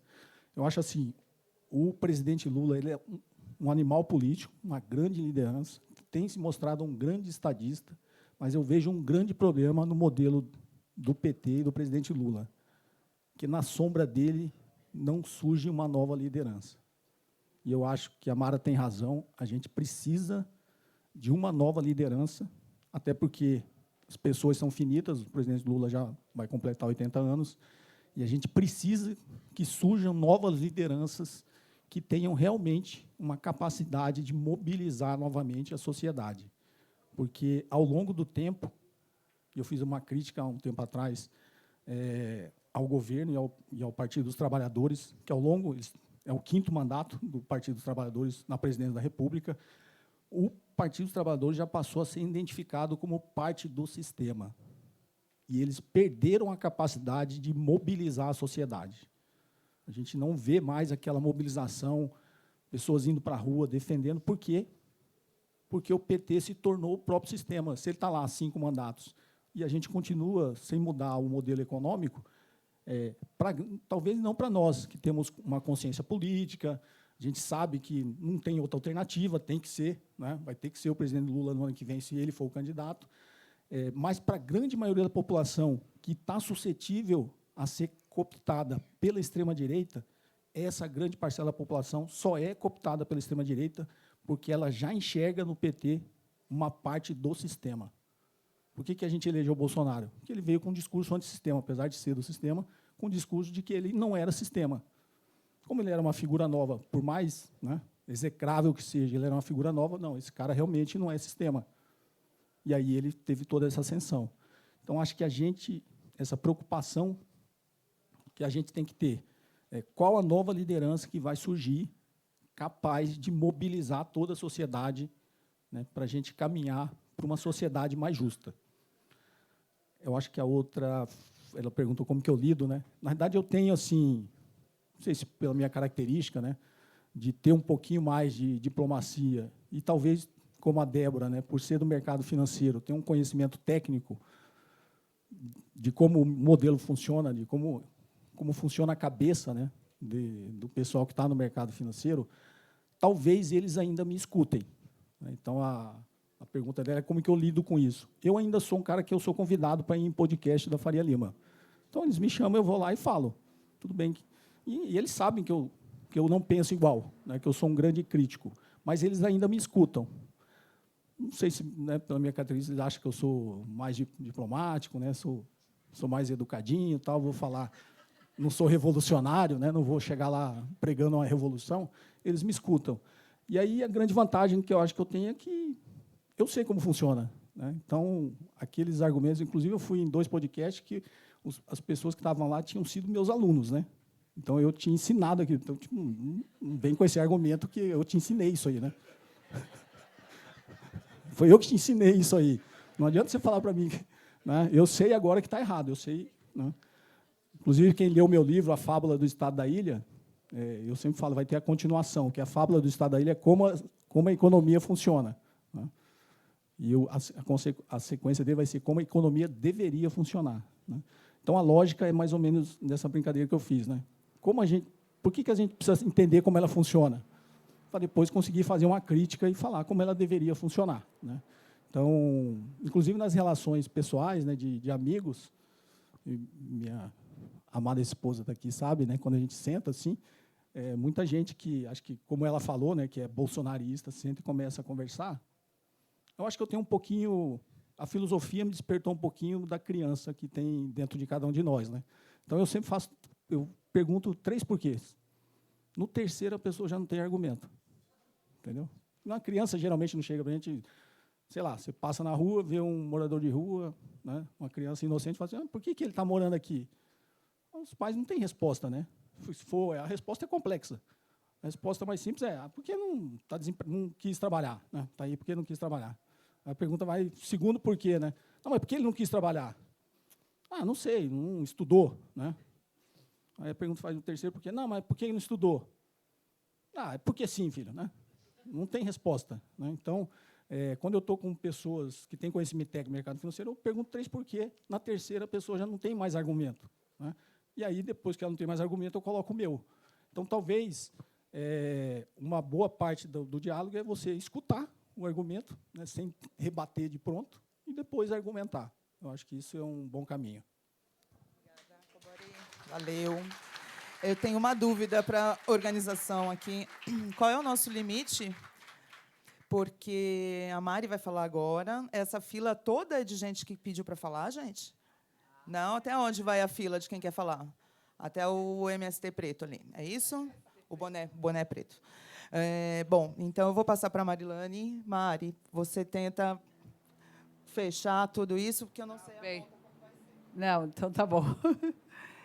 Não, eu vou tentar amarrar todas as questões sem responder individualmente, tá? Para agilizar. Acho que a primeira coisa é que, diferentemente das experiências dos países avançados, nosso país, a América Latina, enfim, nós não vivemos um estado de proteção social de direitos consolidado. A gente chegou em 1988 com direito ao acesso universal à saúde, educação, né? Mas foi em 1988, né? Já num contexto complexo de início de uma crise, né? Uma crise que resultou aí no neoliberalismo dos anos 90 e nessa imposição do consenso de Washington. Então, a gente está... E um dia depois da aprovação da Constituição de 88, já tinha um questionamento sobre o sistema de seguridade social. Então, nós, digamos que há quase 30, não sei, 40 anos, né, e a gente ainda vive o dilema de ter que responder por que nós temos que ter um sistema público universal de direitos, né? Que essa ideia de que você tem que garantir pelos seus méritos, a contribuição tem que ser individual, facultativa, enfim, vinculada ao teu emprego, e que, portanto, tudo que não se enquadra nisso é assistência e pronto, né? Então, a população que vai receber programa de transferência de renda, que vai receber BPC, se chegar aos 65 anos de idade, não conseguir se aposentar e estar numa família com renda per capita inferior a um quarto salário mínimo. Essa ideia, né, de que no sistema de proteção social universal, único, isso não é uma experiência. Quer dizer, a gente tem experiências muito importantes, como o Sistema Único de Saúde, sem dúvida nenhuma, e ainda muito aquém das nossas necessidades, mas, sem dúvida nenhuma, o melhor exemplo do Sistema Único de Saúde do mundo. Mas nós não temos sistema de proteção social. Então, a mim me parece assim que, mais do que todas as pressões, inclusive no período da reforma da Previdência, foram isso. Você não contribui mais para a Previdência, você vai fazer uma captação individual para, a partir daí, daqui a 30, 40 anos, você vai poder se aposentar, sabendo que a maior parte desses sistemas costumam falir na metade do tempo, né? A exemplo do Chile, que adotou, né, um sistema que começou a ter resultado nos últimos 3, 4 anos e mostrou a miséria, né? As pessoas não conseguiram se aposentar com os recursos que eram obtidos, né, por meio desse sistema privado. Então, nós temos que lutar por um sistema público de proteção social com direitos a todas as pessoas, independente da sua condição de inserção. Quando eu falo que tem 50 milhões de informais no Brasil hoje, estou dizendo que, basicamente, a maior parte dessas pessoas não vai ter acesso à aposentadoria, né? Algumas delas, talvez, ao BPC, se enquadrar dentro das regras da assistência, né? Nós temos que lutar por um sistema de proteção social que a todos assegure para que quebre com esse grau de insegurança que tu chama a atenção. Porque isso é real, gente. É real. Tu está tratando a sobrevivência cotidiana, tu não quer separar R$70 ou R$100 para contribuir com a Previdência Social, porque aquilo faz falta para o teu cotidiano, porque 52% dos domicílios brasileiros são chefiados por mulheres, e a maior parte são mulheres unipessoais, ou seja, residências, domicílios com um único adulto, que é uma mulher, né, e que aquilo vai fazer falta para à sobrevivência e à sustentação.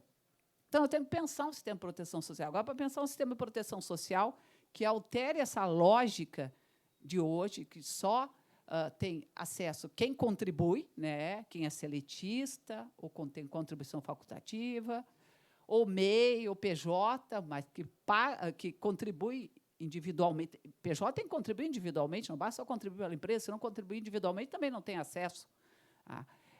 Nós precisamos pensar o lado das receitas, e nós pensamos retomar com força a discussão da taxação dos super ricos, gente. Não dá.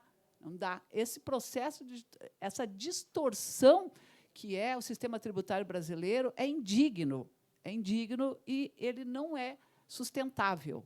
E a gente precisa. É óbvio que a reação é uma reação que todo mundo sabe. O que significa taxar os super ricos, né? O que é o debate público, inclusive, do ponto de vista do Congresso Nacional, que se insurge porque está lá, porque praticamente foi financiado justamente por esses setores, e principalmente o setor financeiro que vocês conhecem tão bem, né?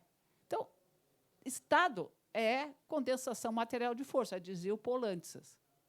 Ou seja, se você não faz a disputa pelo Estado, como parte dessa fração da sociedade, o Estado vai ser engolido por setores de elite. Então, essa expectativa de que ter um governo progressista de esquerda que seja capaz de criar resistência suficiente para alterar, isso é uma ilusão. É uma ilusão se não houver força política suficiente para mudar essa correlação. Isso, inclusive, tem a ver com a própria imobilidade do movimento sindical brasileiro, desde da vitória do Lula em 2002, 2003. O movimento sindical se acomodou, porque não temos um governo de esquerda, um governo que veio com uma origem da classe trabalhadora, e, em parte, também joga muito para a institucionalidade o que deveria ser, na verdade, uma ação e uma agenda própria, e mais compra uma agenda. Por exemplo, eu acho muito legal ir para frente da Fiesp, defender a redução da taxa de juros, acho excelente.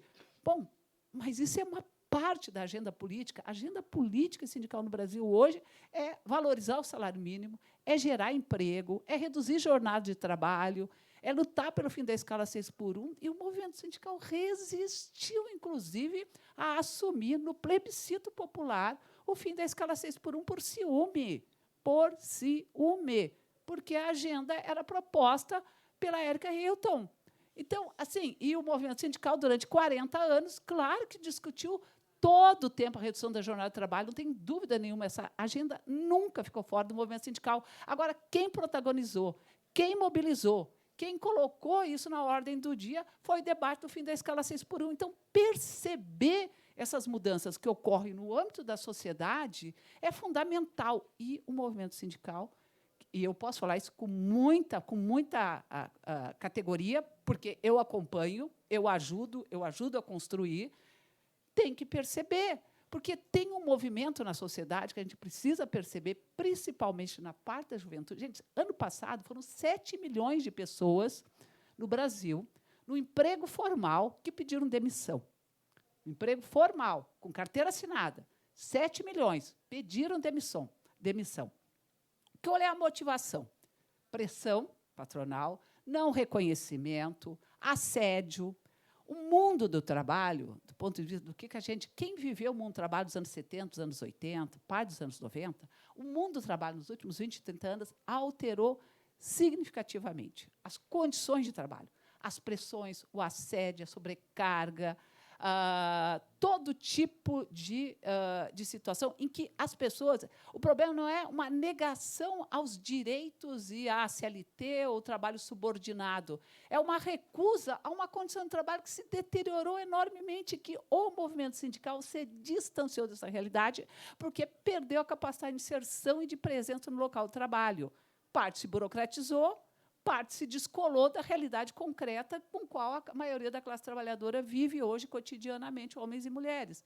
Então, as pessoas vão pensar o empreendedorismo, por exemplo, ou ter o seu próprio negócio, por quê? Porque não querem se subordinar a uma condição de trabalho que cada vez mais é de extrema exploração. Então, e a gente precisa, e não tem ação para isso, porque quem mais pode atuar sobre as condições de trabalho é justamente o movimento sindical. Você olha as normas coletivas, a gente não tem absolutamente nada de avanço que diz respeito à melhora das condições de trabalho nos últimos 10, 20 anos.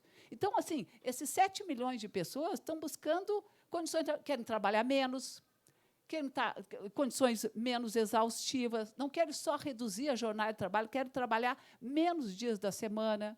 As pessoas querem ter oportunidade de viver mais, vivenciar mais outras dimensões da vida, que isso precisa ser respeitado e considerado. Quem mora na cidade de São Paulo pode demorar de 4 a 5 horas entre deslocamentos de trabalho e casa e trabalho. Isso não é vida. Né? Então, isso é uma agenda central. Essa agenda mobiliza, essa agenda pôs as pessoas na rua, essa agenda fez com que as pessoas se posicionassem, inclusive politicamente, em relação a esse tema. Então, perceber quais são os temas que, de fato, hoje afligem o conjunto da sociedade é fundamental. E eu queria encerrar também chamando a atenção para uma coisa que a gente tem que repensar, o modo de vida. Quando você vivia nos anos 60, anos 70, anos 80, o teu salário te garantia pagamento de aluguel, te garantia o mínimo de comodidade e uma vida, mesmo da classe trabalhadora, minimamente razoável. Inclusive, colocar filho em escola privada, por exemplo. Hoje, os padrões de vida mudaram completamente. Nós somos bombardeados cotidianamente por uma série de mercadorias, de produtos de consumo, e os nossos salários absolutamente não dão conta disso. 70% das pessoas que foram admitidas no ano passado no trabalho formal, a gente recebia, em média, de 1,5 salário mínimo. É claro que a pessoa vai dizer assim, se eu vou receber R$2.000 para trabalhar dentro de uma fábrica, num calor sufocante, com um chefe no meu cangote, trabalhando 10, 12 horas por dia, sem poder fazer uma refeição decente e alugar um carro e trabalhar de Uber no ar livre, indo e voltando e ganhando um pouco mais, é uma melhor opção. Então, é isso. Né? Os salários no Brasil são muito baixos, as condições de trabalho são muito baixas. Nós somos uma economia que não gera empregos de qualidade.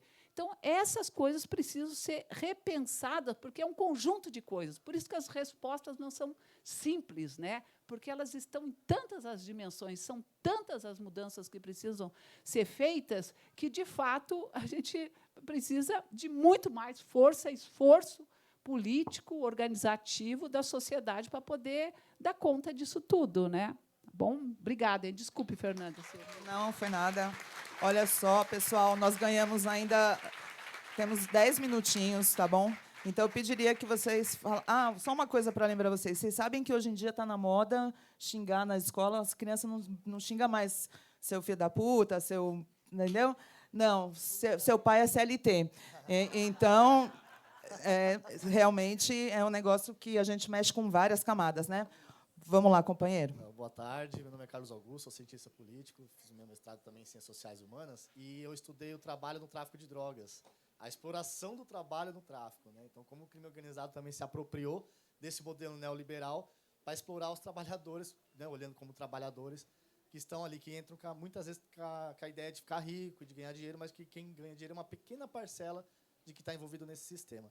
E eu encontrei nas pesquisas e nos trabalhos a religião. E eu queria ouvir de vocês, que é uma pergunta bem direta e também bem delicada, né, não fazendo crítica à religião, mas como o modelo neoliberal também se apropriou de uma das ferramentas, né, universais, que é a religião dentro da perspectiva de lucrar e ganhar. E isso também pendeu muito para o lado da extrema-direita, né, porque se apropriou disso. Como a religião é uma das ferramentas, né, que o sistema neoliberal está utilizando para captar, né, ou cooptar mais pessoas com essa ideia, né, de exploração e do mercado. Obrigado. Obrigada. Próximo, por favor. Boa tarde, Fábio.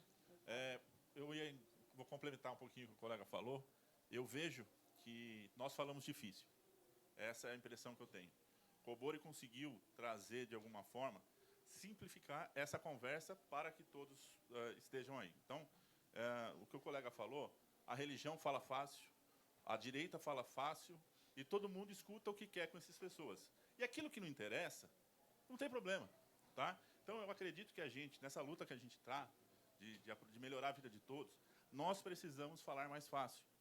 A academia não fala fácil, a economia não fala fácil, E os poucos que entendem não conseguem falar para o povo.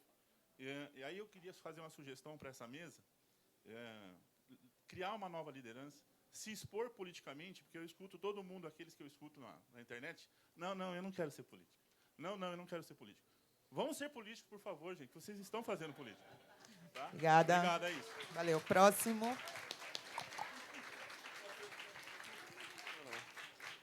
Foi até bom, né? Porque a gente fica na dúvida como que vai fazer a pergunta. Vou fazer simples. Até os 43 anos, mais ou menos, eu vivia de mês a mês. Depois começou a sobrar um pouquinho de dinheiro. E aí a pergunta talvez seja mais para o professor.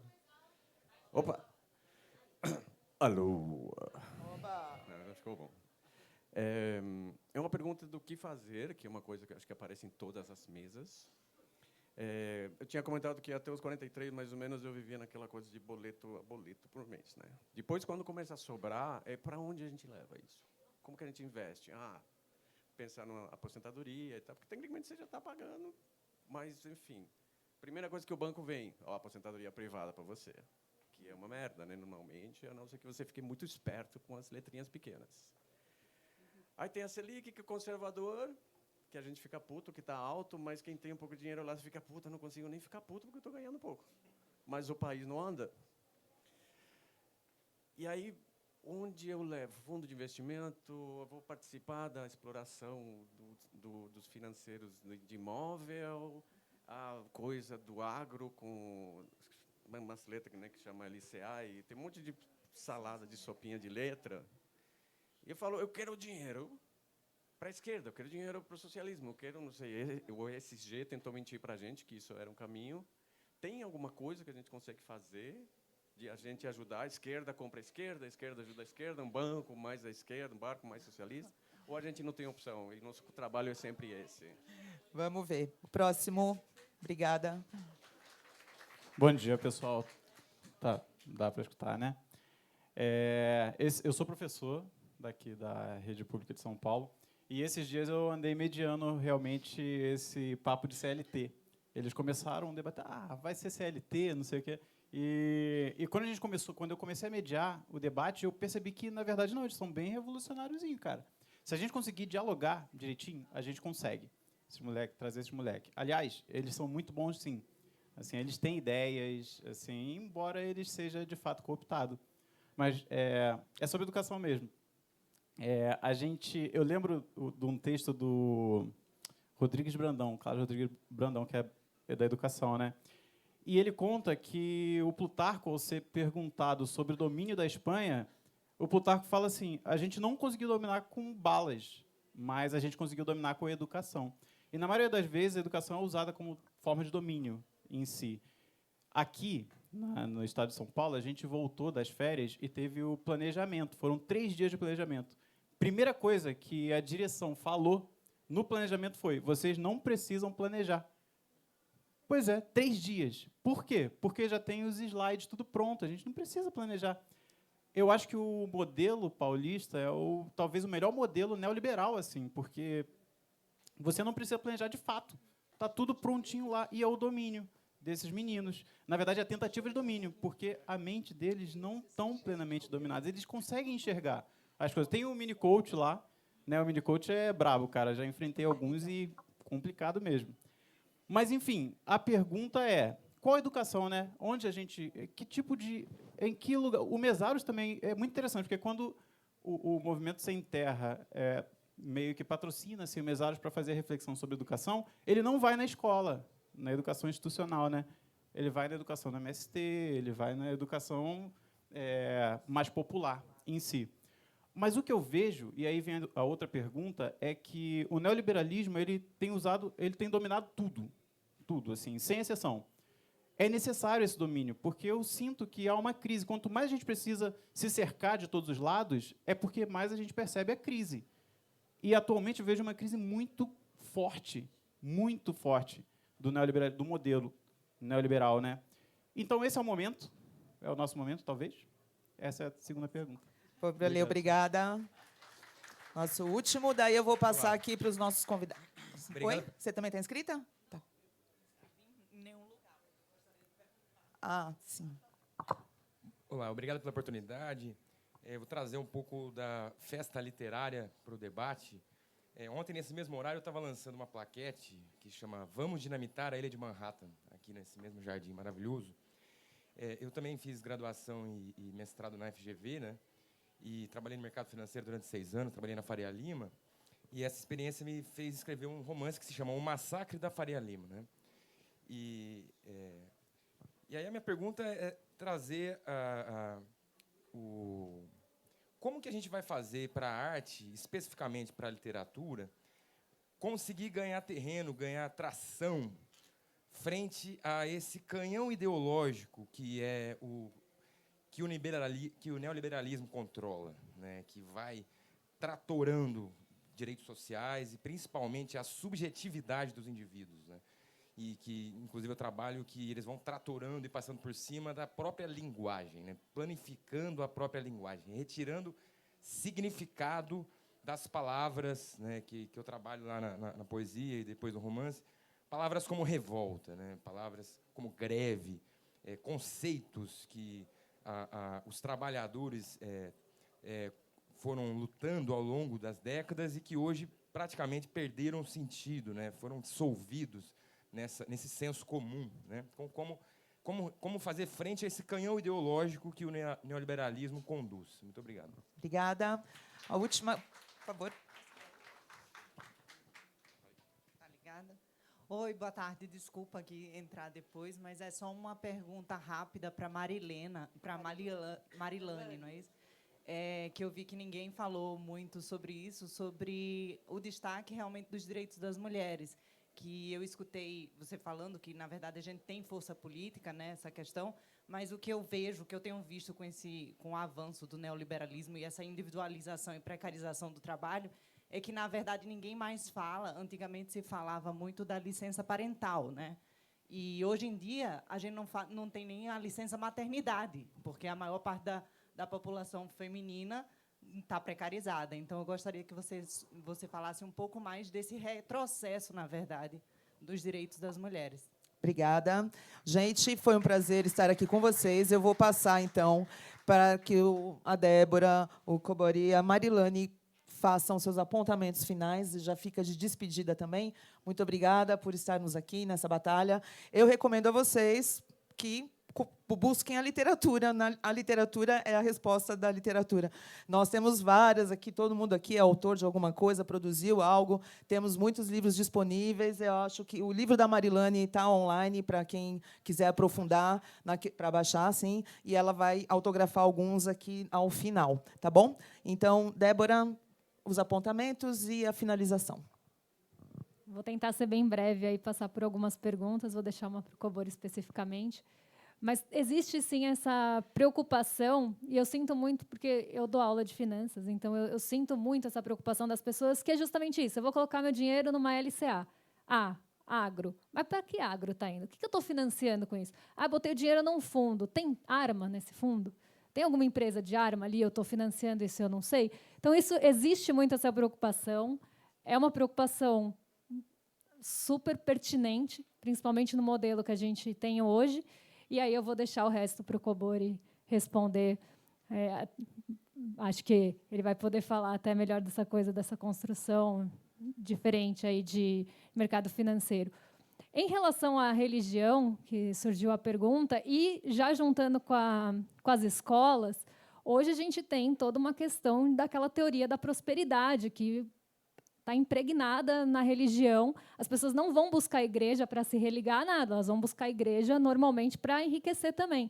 E isso está junto com todo aquele discurso que a gente estava falando das crianças que reproduzem, da igreja que reproduzem. Então, eu sou impactada por todo o submundo da internet, tá? Então, eu já vi também 1 milhão de conteúdos das igrejas de parede preta, que é todo um espetáculo, faz a pessoa acreditar também que ela vai ganhar dinheiro, que aquilo vai levar ela à prosperidade, que a religião leva à prosperidade, e tem toda uma construção ali também das pessoas, né, tentarem se ajudar para fazer com que esse discurso também tenha alguma validade. Então, eu fico preocupada porque, realmente, o neoliberalismo está, como eu falei, com os tentáculos em todos os lugares, inclusive na escola.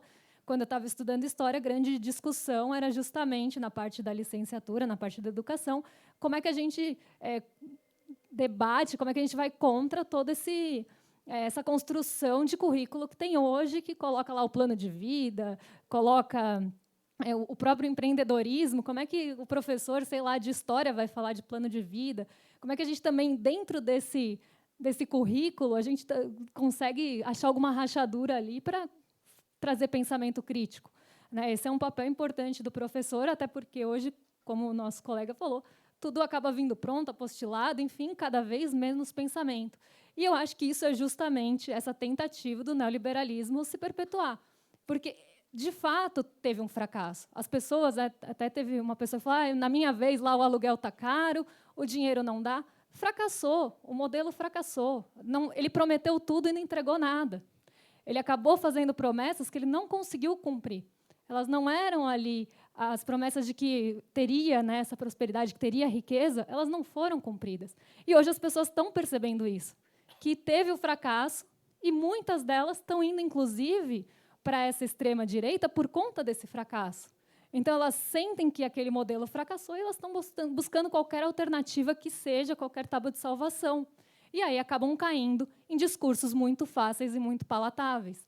Então, a gente também precisa pensar e combater como é que, nesses espaços, esse neoliberalismo está realmente impregnado, ele está ali perpetuado e ele está permeado em todos os lugares, e pensar de forma crítica como a gente, dentro desse sistema, e foi até por isso que eu fui estudar no INSPER, porque eu entendi, se eu entender todas as questões técnicas, que é um pouquinho do que o Cobori estava falando, como é que eu vou conseguir criticar isso por dentro? Porque eu sei como eles pensam. Eu tive aula lá com um professor que era padrinho de casamento do Paulo Guedes. Então, assim, de macroeconomia. Então, assim, entendendo como aquele professor pensa, eu consigo criticar por dentro. E eu sei os argumentos que são feitos ali. Então, a gente precisa pegar todas essas esferas e achar essas rachaduras para tentar criticar. E é um desafio, porque realmente é um discurso muito sedutor. É um discurso que cria uma ilusão, principalmente de riqueza, que é uma coisa que as pessoas estão pensando. Às vezes, não a riqueza de acumular, de ficar muito rico, mas de sobreviver. Então, se a pessoa, no fim do mês, não tem um dinheiro que dá para as contas, se ela não consegue sobreviver com aquilo, ela vai tentar buscar alguma salvação, alguma ilusão que faça ela ter essa busca por qualquer discurso que tente acalmar também. Então, eu acho que tem um pouco disso, né? Quanto do fracasso do próprio modelo não causa essa desigualdade, a pessoa vai buscar nesses discursos fáceis essa salvação. E aí, por fim, quero agradecer a todos vocês que ficaram com a gente nessa manhã fria, né, de domingo. E, enfim, agradecer a todos vocês que estiveram aqui com a gente. Espero que tenha sido um papo muito bom aí. Muito obrigada.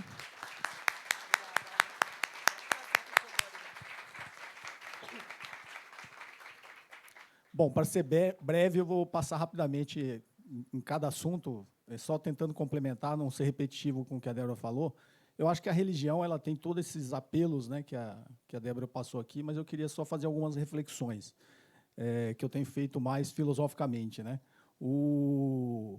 Desde que a humanidade criou o monoteísmo, eu acho que a gente começou a ter mais problemas na sociedade. Por que eu falo isso? Porque o discurso é que Deus criou o homem à sua imagem e semelhança, né? Na verdade, foi o inverso. Foi o homem que criou Deus à sua imagem e semelhança. E quando o homem fez isso, e quando o homem criou Deus à sua imagem e semelhança, ele passou a ser Deus, né? Então, enquanto Deus era toda a natureza, antes disso, Deus era toda a natureza, né? Deus estava em tudo. É o Deus de Spinoza, né? O Deus estava nos animais, Deus estava nas plantas, né? Deus estava no sol. Tanto que existiam deuses negativos também, né? Tinha um Deus das trevas, né? Tinha um Deus do trovão. Então, acho que quando o homem criou Deus, sua imagem e semelhança, ele se tornou o próprio Deus e ele achou que ele é superior a tudo. Então, por isso, a gente vem destruindo tudo que existe, né, na natureza, todos os problemas de explorar a natureza de forma inconsequente, né, que a gente está fazendo, e o homem passou a explorar a si mesmo, né, porque aqueles que a pretensa da sua religião seja o seu Deus o mais perfeito, ele passa a combater os outros, e por isso a gente tem tantas guerras, e por isso a gente está aqui, inclusive, lutando pela causa palestina, né, que tem a ver, no início, lá com o capitalismo financeiro, né? Quando a gente olha, a gente está aqui hoje, a gente poderia estar em outro local, mas Graças a Deus estamos aqui hoje com um movimento de resistência, né, em espaços menos confortáveis, mas estamos todos aqui presentes. Mas isso foi um lobby, todo mundo sabe, isso foi um lobby sionista que fez com que a prefeitura e a fundação do Teatro Municipal cancelasse o evento em cima da hora, porque ia ter essas discussões aqui sobre a causa palestina. E o capitalismo financeiro tem tudo a ver com isso, né, porque os sionistas, os judeus, e isso não é uma crítica religiosa, tá? É só uma evolução histórica, o Breno Altman está aqui do lado, conhece isso muito bem, né? Os judeus aprenderam a explorar o mundo das finanças melhor do que qualquer um, né? O que eles entendem muito bem é o do mundo financeiro, do mundo das finanças e dessa financiarização, e é esse poder financeiro que eles têm que faz com que eles tenham essa influência toda em todas as sociedades do mundo. Então, é um movimento de resistência, a gente está aqui lutando por um povo que não tem como se defender. Está sendo simplesmente exterminado, né? Estão praticando um genocídio lá na Palestina. Então, essa reflexão sobre a religião, só tentando complementar, teve um outro que cobrou do nosso papel político, né? Porque senão eu assim, sinceramente, vou colocar aqui, porque muita gente me cobra isso, tá? Já fui procurado por praticamente todos os partidos de esquerda, né? Pelo PCdoB, pelo PT, pelo PDT, pelo PSOL, pelo PSB. Eles já me procuraram para que eu me lançasse candidato na eleição que vem, e eu, até o momento, tenho recusado, porque eu acredito ainda, eu acho assim, quando eu achar que um papel na política institucional seja mais útil, eu, com certeza, atenderei esse chamado. Mas, atualmente, eu acho mais útil o papel que eu estou fazendo, porque eu acho que eu consigo atingir muito mais gente, inclusive no outro espectro político, né? Então, a gente ainda tem que fazer uma base de conscientização, principalmente de quem está do outro lado, para depois você assumir um papel na política institucional. Essa é a minha preocupação. E só complementando ali, o rapaz falou da literatura, é a economia da atenção, né? Hoje a gente está vivendo a economia da atenção, todo mundo, ninguém quer ler um livro, porque é mais fácil você ver um vídeo de 3 minutos e achar que você já entende daquilo, né? Eu sou completamente contrário, não tenho uma resposta, né, para essa sua questão, mas eu tento fazer um papel, eu sempre estimulo, cito livros, falo para as pessoas lerem. Eu ainda sou uma pessoa que gosto muito de ler, inclusive em papel, eu não gosto de Kindle, essas coisas, eu não me adaptei, eu gosto de papel, eu sou o cara que gosta de anotar, botar marcação nos livros, né? Sou contra a inteligência artificial, faço o máximo, até hoje eu nunca utilizei, eu ainda sou a favor da inteligência natural, porque a inteligência artificial acaba também nos deixando acomodados, né? Então, é uma luta desigual, né? Eu não tenho uma resposta de qual seria a solução, mas é uma luta desigual. Eu gostaria de agradecer, né, a presença de todos vocês. É muito bom, né, ver tanta gente assim interessada nesses assuntos complexos da humanidade. Um feliz Dia dos Pais para quem é pai aqui e muito obrigado pela presença de todos. Valeu, Mari. Bom, então aqui com a tarefa de fechar aí rapidinho, né? Porque o cheirinho do almoço está chegando aqui. Não sei se chegou até você, mas aqui está forte. Gente, eu acho que assim, a questão da religião ela tem um papel, né, também de capturar, né, mas ela também tem um papel de acolhimento que a esquerda, que os movimentos populares também perderam, né, enraizamento. Quem viveu as experiências dos anos 60, dos anos 70, sabe do que eu estou falando, né, até os anos 80, com as comunidades eclesiais de base, movimentos populares, experiências, né, alfabetização pelo Paulo Freire, nas comunidades, nos bairros. Então, houve um processo de recuo, né, dessas experiências e um vazio. E um vazio que a igreja também ocupa, né? Porque também é um espaço de acolhimento, no sentido que se tem uma pessoa desempregada, tem lá alguém da comunidade que vai lá, ajuda, que dá uma cesta básica, que ampara.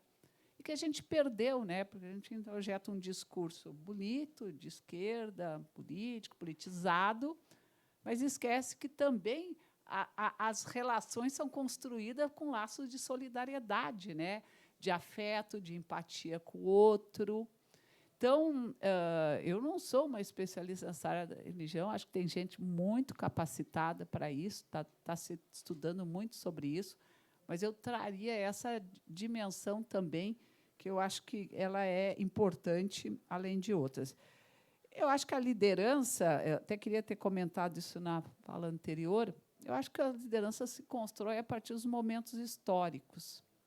O Lula foi uma liderança que construiu um papel de um momento histórico importante, fundamental ali, né, que era o Brasil. Eu acho que, infelizmente, a gente estava vivendo um momento histórico de ausência de lideranças, né? Porque você ou tem uma liderança que emerge da experiência política, de um quadro político, ou você vem dos movimentos sociais, dos movimentos populares, do movimento sindical, né? E nós não temos lideranças importantes, mas ela ainda não se constitui como uma referência nacional, conjunto da sociedade. Mas eu acho que são processos históricos mesmo, não são fáceis, né? Você não constrói artificialmente. Toda tentativa de construir artificialmente, projetar, inclusive, politicamente, determinadas lideranças, foi um fracasso total, porque elas não emergem também de uma base social popular, que eu acho que é isso que está faltando, né? E não é fácil. Eu, pessoalmente, gente, eu sou militante desde os 14 anos de idade. E filiada ao PT desde os 18 anos de idade. Então, assim, eu sou um ser político sujeito que atua no coletivo a vida toda. Então, as decisões sobre para onde tu vai, o que tu vai fazer, para mim sempre não são decisões individuais, sempre foram decididas a partir do coletivo, né? Do coletivo que eu atuo, da organização em que eu estou, sabe? O meu papel dentro dela, onde é que eu posso contribuir mais. É um pouco também como é que a gente se sente, como se vê, né? Contribuindo, às vezes mais no trabalho acadêmico, às vezes mais no movimento social, movimento feminista, enfim. Mas eu acho que tem uma carência assim, de liderança, principalmente de mulheres. Nós temos uma coisa que é um horror, que é a misoginia, né? Se a gente pensar os grandes quadros políticos que emergiram nesse último período, boa parte foram mulheres, e muitas delas simplesmente desistiram da política, porque esse espaço é um espaço de muita perversidade, né? De muito sexismo, de muita discriminação. Na verdade, quase todos os espaços, né? Inclusive o espaço acadêmico também, os espaços públicos, né? São os espaços onde os homens se movimentam de forma muito, vamos dizer, com muita liberdade, e as mulheres se movimentam com menos liberdade. É só olhar por aqui, né? Nós tivemos pelo menos umas 10 ou 15 inscrições, tivemos umas 2, 3 mulheres que falaram. Então, não que não tenham que falar, claro que tem, sempre se tem, mas sempre tem aquela preocupação, será que eu vou falar alguma coisa relevante? Será que eu vou trazer uma contribuição importante? Esse debate sobre os espaços é uma questão que a gente precisa aprofundar. E, respondendo à tua pergunta sobre a questão das licenças, assim, a gente teve retrocessos, né, entre 2016 e 2022, a gente retomou muito a partir de 2023. Tem um debate hoje em relação à licença parental. Tem uma decisão do STF que foi tomada no final de 2023, que determina que, se o Legislativo não decidisse até metade desse ano sobre a regulamentação da licença paternidade, se aplicaria a licença de 120 dias para os homens. Bom, aí criou um verdadeiro estardalhaço, porque quem é que vai financiar isso? Porque quem vai financiar isso é o sistema de seguridade social, né? Quem é que paga, né, pelas licenças? É a Previdência.